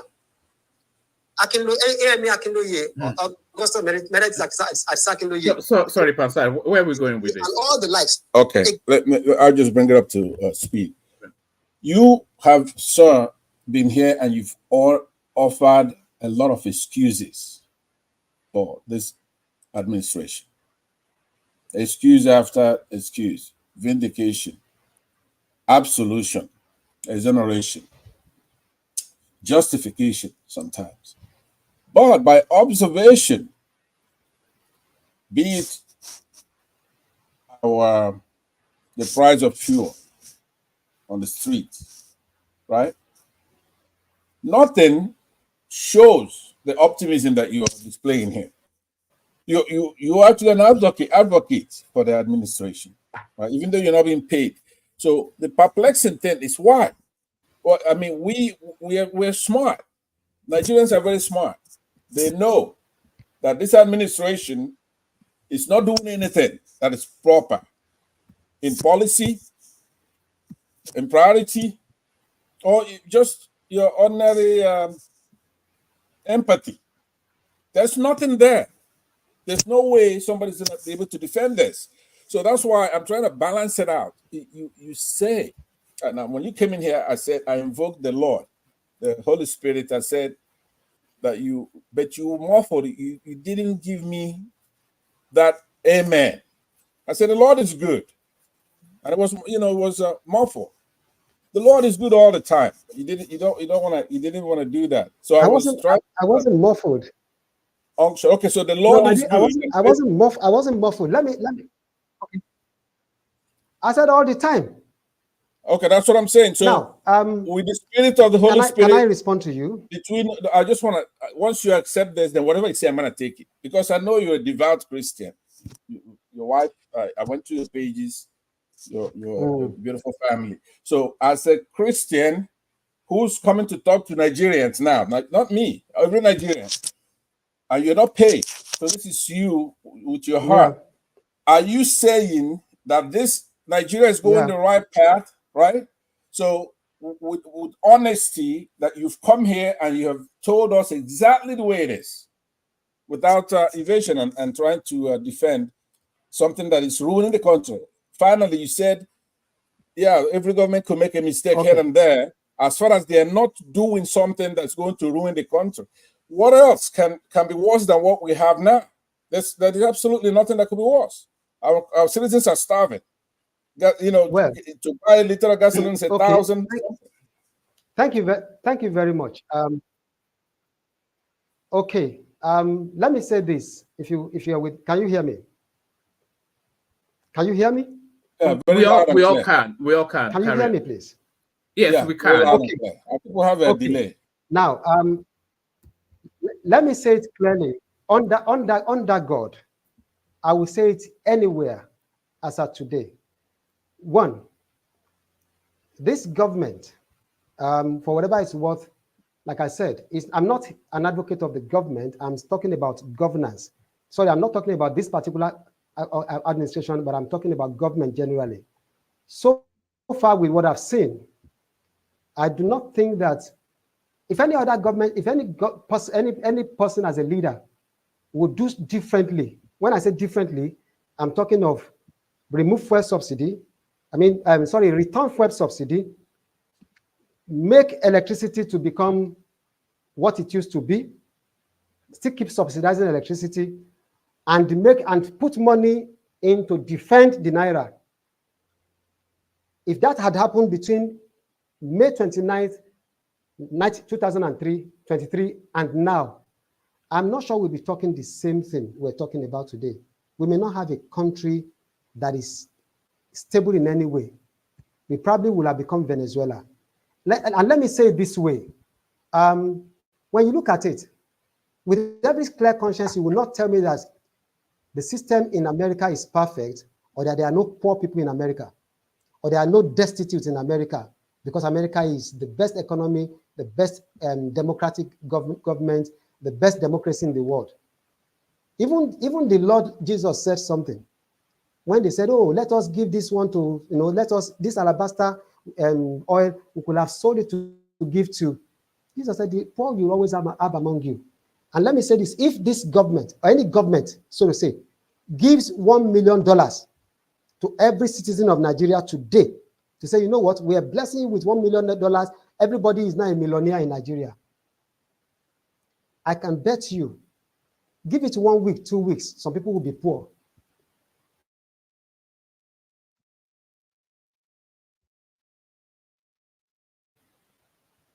Some people will bet their money, trifle it. A lot of things will happen. So we must understand that the economy we're talking about, everywhere, every nation, every country has destitute and poor. No matter what it is, you will always have people who do not have in society. I'm not justifying poverty. We must understand that.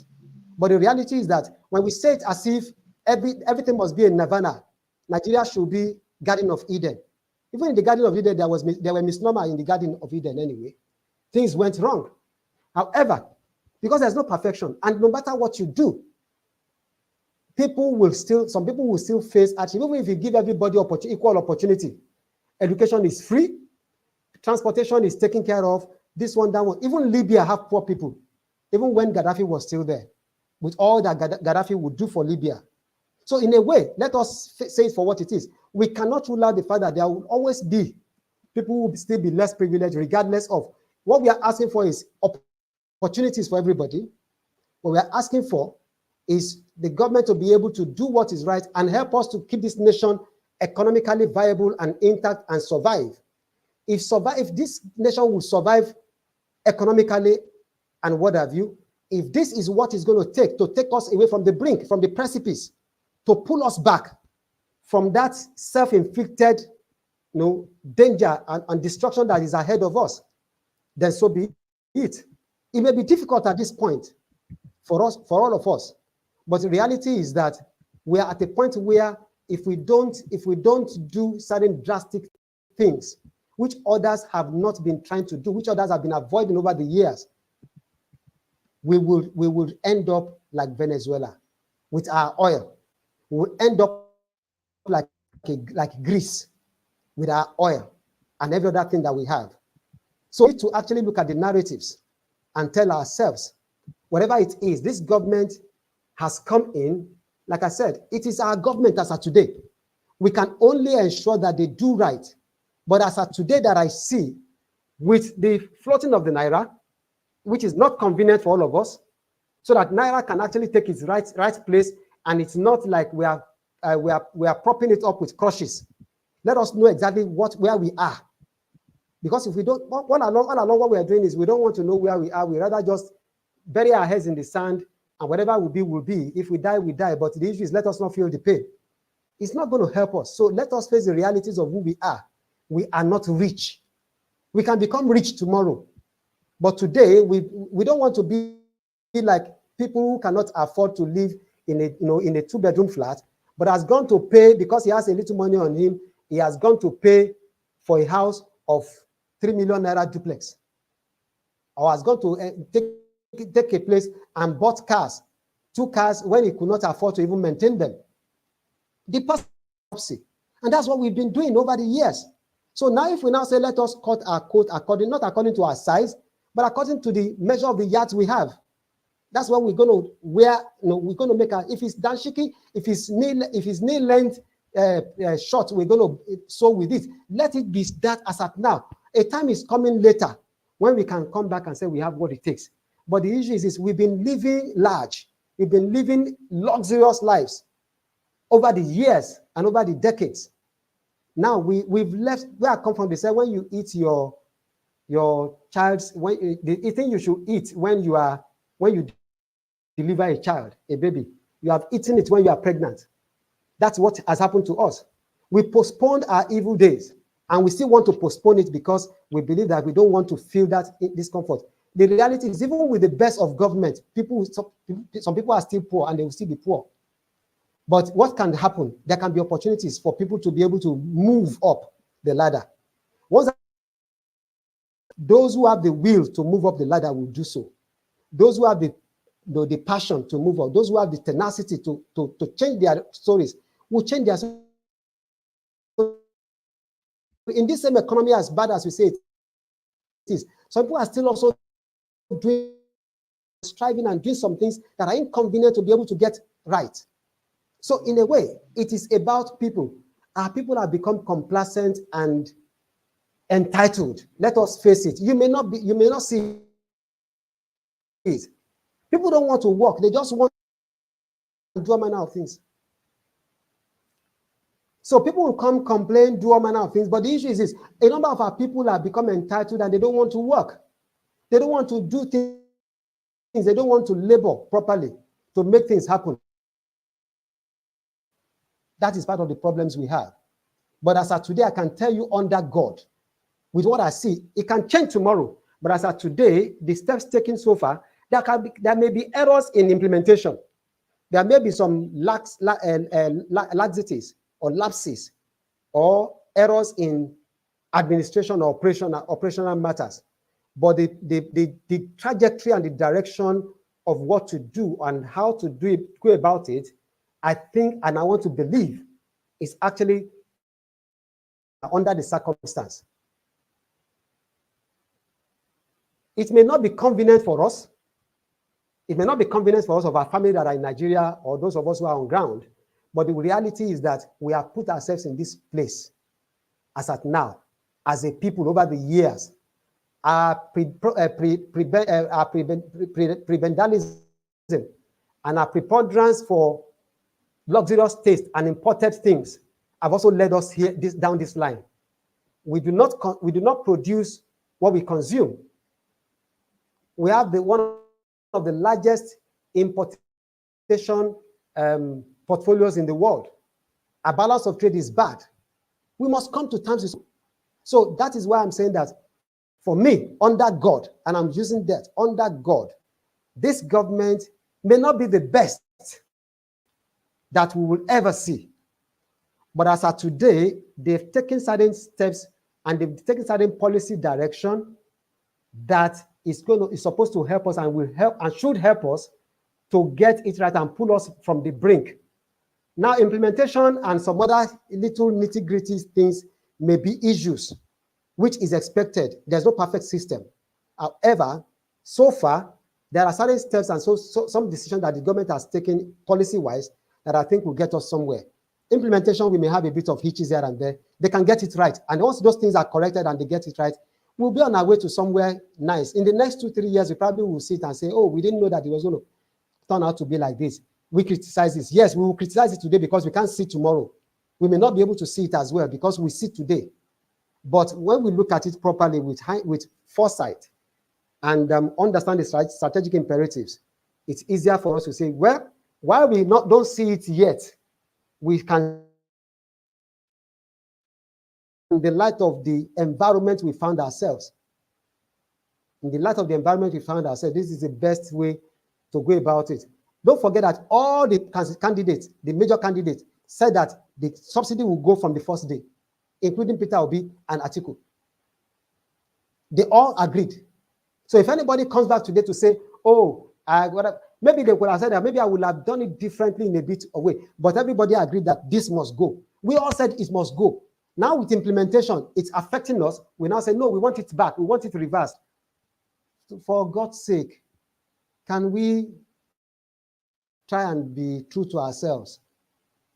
We want life to be better, but we don't want to face what it takes, the rigors of it. Somebody wants to have a degree and doesn't want to study and doesn't want to do exams, doesn't want to read overnight, doesn't want to do certain things. You want to have PhD and be called doctor, you don't want to do research, you don't want to do anything. It's not going to help us. So I think for me, the government may not be perfect, but I think as of today, they are trying their best to see how they can make things work for the people. Errors will come in. We may not see it right now. It may be like it's bleak. The future and the pipeline seems like there's a dark tunnel. But I can say that if this trajectory goes on, and then they get certain steps right and dimensions right, I think we will be home and dry in a while to come. It may not be a 3-year thing. Something has gone bad for 30, 40 years. It's not going to take 2 years. One man is just waiting for me to say something, right? It's going to take a bit of time. Let us give that little time. That's what I can say. I think that you're giving us a false choice here, right? It's not either the government is doing the best they can or they're doing nothing at all, right? I'm not forcing anybody on it. They are not doing anything. I can tell you that they are doing something. I can tell you that. Okay, give me. Okay, tell us. That is your own perspective, and I'm not going to. What are they doing? It's spent the last 3 hours explaining just what they were doing. Okay, I'm sorry. Sorry, Pastor. Sorry, Dr. Adenugba. You know, if you want to know what the government is doing, it's all over the place for you to see. You can see it all over the place, except you don't want to accept it. No, just give us, like a sound bite size of it, so that we have to do more with it, right? If you give us a sound bite, the news will carry it. You don't go on an elaborate thing. Just give us what is a sound bite. 1, they did this. 2, they did this. 3, what is it? I haven't heard it. Honestly, I'm not trying to, belittle you. I'm just saying, we hope. No. Answer. Yes, I responded to someone on that already, but I can tell you one thing. Sticking to floating the naira today is a step in the right direction, no matter what anybody will say. And letting naira fight for itself without defending it with borrowing to defend naira. We've been borrowing to do that over the years. Okay, over 20 years we've been borrowing to do that. Nobody is saying it. They kept fighting about it. Then, like I said, the government is looking at a number of economic policies that will help. For example, the taxation matter and what have you. They're taking certain people out of tax. They're reducing tax and taking off VAT from certain areas. There's VAT taking out VAT from certain places and what have you. So there are certain things in the taxation area that is being done right now that will actually benefit the country and the people as well. I also help the industries and what have you. So the issue of removal of withholding tax from certain level of the economy, the micro and the nano economy and what business owners and what have you. That is also going to help some businesses and what have you. So a number of things are being done. They may not be people. They are there for us to see if we want to see them. That's the reality. The scholarship, but like the credit card scheme, everything. We're gonna talk behind your back. There is a scholarship. When you're the one, we're gonna talk about you, right? All right. You stay because we're gonna talk about behind your back. All right. What did you say? Pansat, let's do this. Let's do this. The conversation is barely even begun. As you can see, Dr. Adenugba, Pansat is still not satisfied that his questions has been fully satiated. Larry has joined us. Prince Daddy has joined us as well. Niger joins us as well. So let's agree this. Let's call this conversation half time, and then we try and bring Dr. Adenugba back at the earliest possible opportunity so that we can fully fledge out this thing. So are you happy to come join us again as soon as your schedule permits, Dr. Adenugba?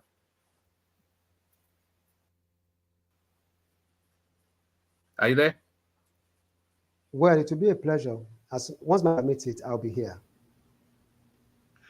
We look forward to seeing you, Dr. Kenny. We thank you so much. Can you hear me? For gracing us today with your presence. Yes, I can hear you quite all right. I said as soon as my schedule permits. Yeah, I said as soon as my schedule permits, it will be a pleasure to come back. Yeah. Thank you. Okay, we look forward to seeing you so soon. Oman, thank you for coming, and do have a restful night. We appreciate you. Remark. Yes. Take a remark from. Thank you. Thank you. Yes, thank you. Yes, thank you, Pansata. Dr. Adenugba, take a remark from Larry, and then with that remark, give us your closing remarks, and then we'll say our good night. So, Larry, Dr. Adenugba only actually agreed 2 hours. It's over 3 hours now. So, just put a short position to him, and then he will, with that position, make his closing remarks, and then we'll bid him good night. Larry. Yeah, thank you, woman. Thank you, Dr. Kenny. I think I just want to appreciate what you've actually done. I think your answers were really, really detailed. And one thing I liked that you said was basically the government giving us timeline for their milestones, because I think that's the basic thing that is kind of like lacking. It's good to bring some of these policies. It's good to, these are policies that Nigerians are not really used to. And I think the government is not also doing great by not really giving us timeline in terms of milestones that they intend to achieve, which I think is something that is really key. And for you to have actually said that, I was more like, yeah, that's exactly one of the key things that are really missing in this government. And yeah, above all, I would say thank you for joining us, even though I was not really able to join. I was in the middle of something, but thank you very much. I listened in, and I really appreciate your time. All right, brilliant. So, passing words. Yeah, good. Yeah, thank you everyone here for having me in tonight, and thanks for the robust session, the interrogations, the interactions, and the intercourse we've had. I think it's been quite interesting, exciting, and awesome. Yes, great minds here. We all have our different perspectives, and sometimes it may be difficult to change people's perspectives. I agree with that. And but like I just say, let us just keep ourselves open. We may still keep to what we believe in. It's okay. Everybody cannot agree on the same thing. It's going to make the world boring, and it's also not going to help us if everybody have the same perspective.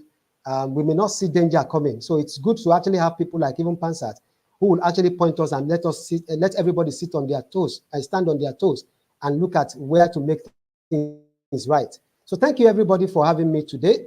It's been awesome being with you, and I think it's been a challenging one for me, but I think we're able to actually have some good time together. I appreciate you as well for having me. Thank you, and have a great The pleasure is all ours. Thank you. Good night. I appreciate it. Good night. Thank you. All right. Thank you, Dr. Adenugba. So I'll call you later on in the day just to debrief and to say thank you. So thank you, Dr. Adenugba. So that's the Dr. Adenugba, of course, who lived entirely up to the billing. I did tell you that it was a great mind, and I think I agree or disagree. It was certainly lucid and clear in his thoughts. Whether you then agree with the content of those thoughts is a different matter. So thank you to the doctor, and thank you to everyone. So I am going to bail out. Thankfully, Tunaija is here, so Tunaija can.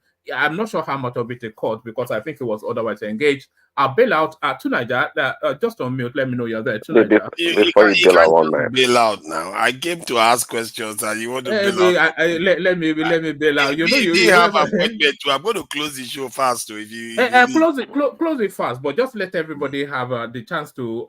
Let's print that they come. Yes.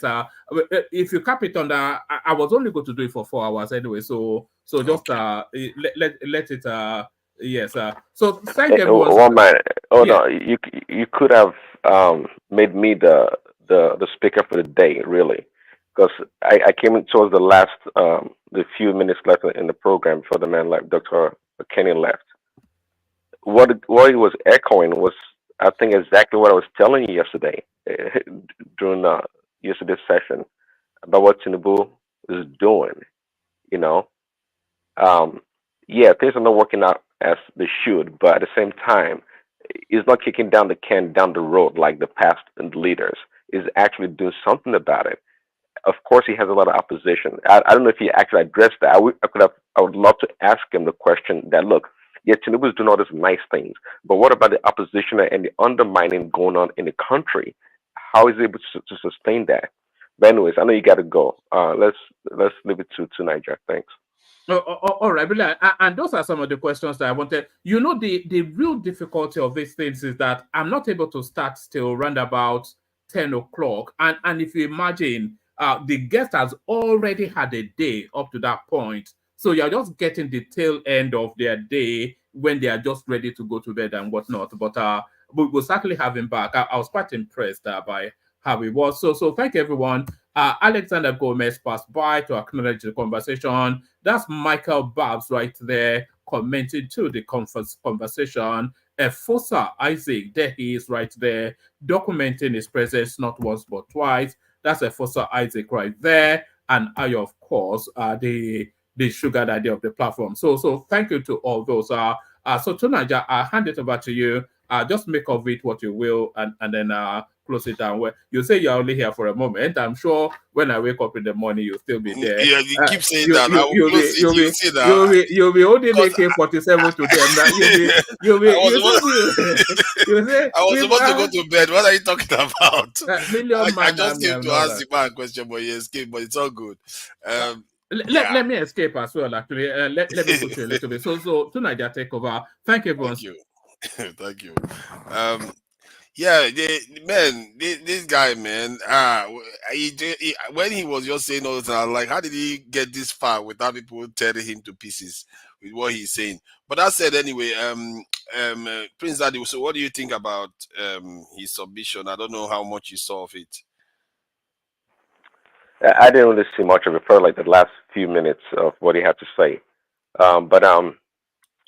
Yeah, I can't really give a summary of what he said. Okay, let me ask you then. What are the things this president is doing that they keep saying he's doing? Can somebody list them for me?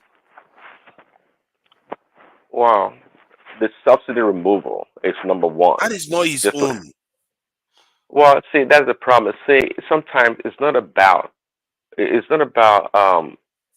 it's his own idea or not, but being able to follow through. That's the challenge we have in Nigeria or African governance: the inability to follow through on policies. I mean, he could have come in there and said, "No, Buhari is trying to ruin his administration," and he finds a way to maneuver and get the parliament or the lawmakers to support a new regime of a subsidy support for the program. He didn't do that. He took it on. Grant him that then. Yeah. We all have to take and be aware that he wasn't the one that started the process. Somebody has already passed the law for it. Okay, the next one is what? The removal of the arbitrage that exists in the currency in Nigeria's currency. Well, again, economic sabotage. I call that one. Well, so that's the thing. It's you guys always crack me up. You can call it economic sabotage or whatever you want to call it. No debate about that. But there's no doubt that these policies are causing hardship on the people. But if he doesn't do it, who's going to do it? You see, that's the challenge. It wasn't meant to be done. Just because it is done doesn't mean it was meant to be done. That's my point. See, the argument tonight, you always talk about a lot of stuff anyway. So you rather have him borrow billions of dollars to support the naira, to defend the naira, whereby we know very well. Okay, you know, after the accounting done by Tinubu's people at the central bank, they were able to uncover that close to 30% or more of the claims by these so-called business people or the people that wanted the dollar for transaction were fraudulent. So just imagine how many billions of dollars that they have to borrow so people can these so-called people can actually steal the funds. Even the so-called credible transactions, many of them are dubious. I can almost guarantee you that, because if truly they are making this impact on the country, then we should have seen some improvement for the past few years. It's just another tier, the second tier of corruption that exists in that country. We all know that, but because now, let me explain to you why you are wrong. The way you are looking at it, like, from the point of view of the foreign exchange, that you said that there's arbitrage in it. That is a corruption issue, not an changing an exchange rate regime issue. They could have done what they did now. They passed a law to limit the parallel market from making profit. So in other words, speculating on the currency. They passed a law. And also, the government has the capacity to reduce demand. They also have the capacity to increase supply, which they had the capacity to do based on the fact that Dangote is coming on stream. They could have waited for Dangote to come on stream because Dangote was going to cut down the demand for foreign exchange. So there was no need to float the currency. And look at what they did by floating the currency. Look at the consequences: inflation, job losses, all kinds of chaos in the economy. Even if you grant them that they were using $2 billion to defend the currency, the damage that has done to the Nigerian economy is far worse than that. The Nigerian GDP in dollars almost halved. We're talking about more than $200 billion cut off the Nigerian GDP in 1 year because of this policy, because you are using how much to defend the Naira, and you go and inflict that kind of damage on the Nigerian economy. Actually, you see, this is the aspect that people don't pay attention to. That this thing. So what do you say to that?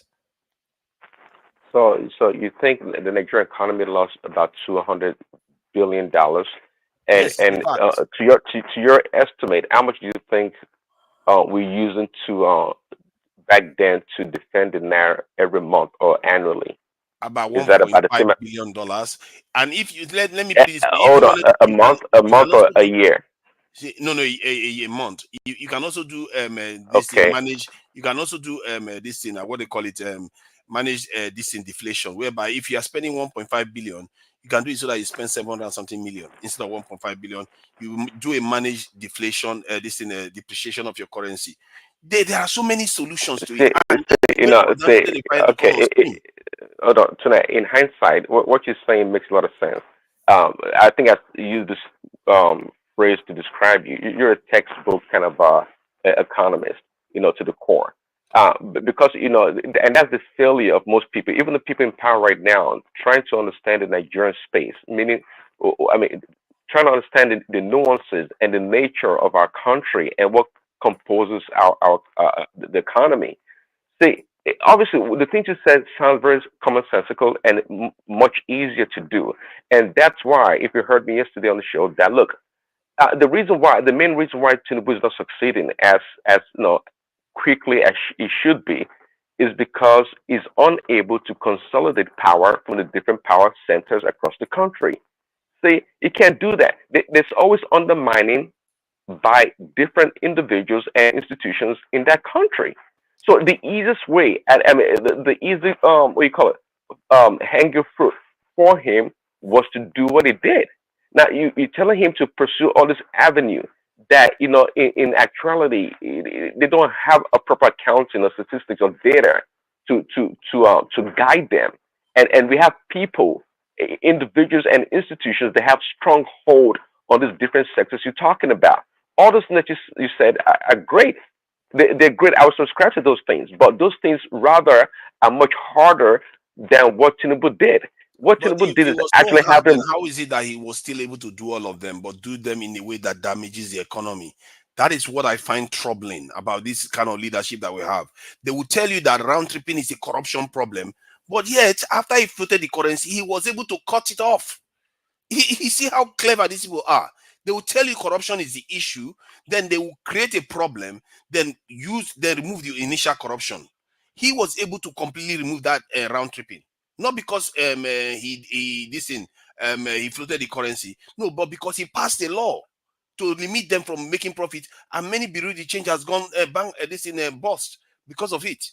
So he had the power to do it so that round tripping, this defending of dollar would have reduced, but he didn't do it. Man, our people, man, I'll just leave it. Okay, I'm not appraised on that. So, which law did he pass to stop the round tripping? He passed a law to change. This subsidy removal is it the only thing that we're going to be talking about this government? So, every time you talk about achievement, you talk about subsidy removal. So, we're going to remain on subsidy removal to 4 years. So, no other thing that we're going to talk about.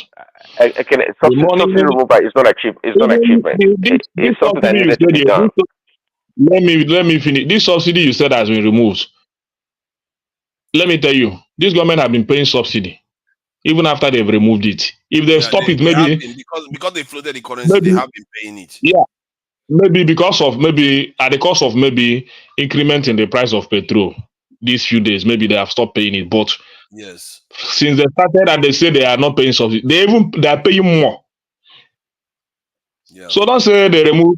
When you don't remove something and be paying it at the back, which every one of us know.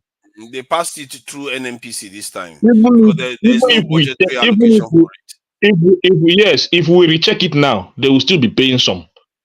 So stop deceiving Nigeria and say he removed. And they still borrow money to defend the currency, even with all this stuff. They still borrow money to defend the currency. Recently, unbelievable, just unbelievable. Through NNPC. Okay, to Nigeria, finish up on most of the time law that they passed and how they stop the round trip. You understand? No, to be fair, I don't think I want to round the show up. To be fair, except some other person wants to this in the moderate. Well, I'll round it up. Then we can carry on backstage if you want to carry on the conversation. Because today is Sunday, I came to ask the gentleman the question, and some of the things he was saying for me, it flies in the face of reason, really.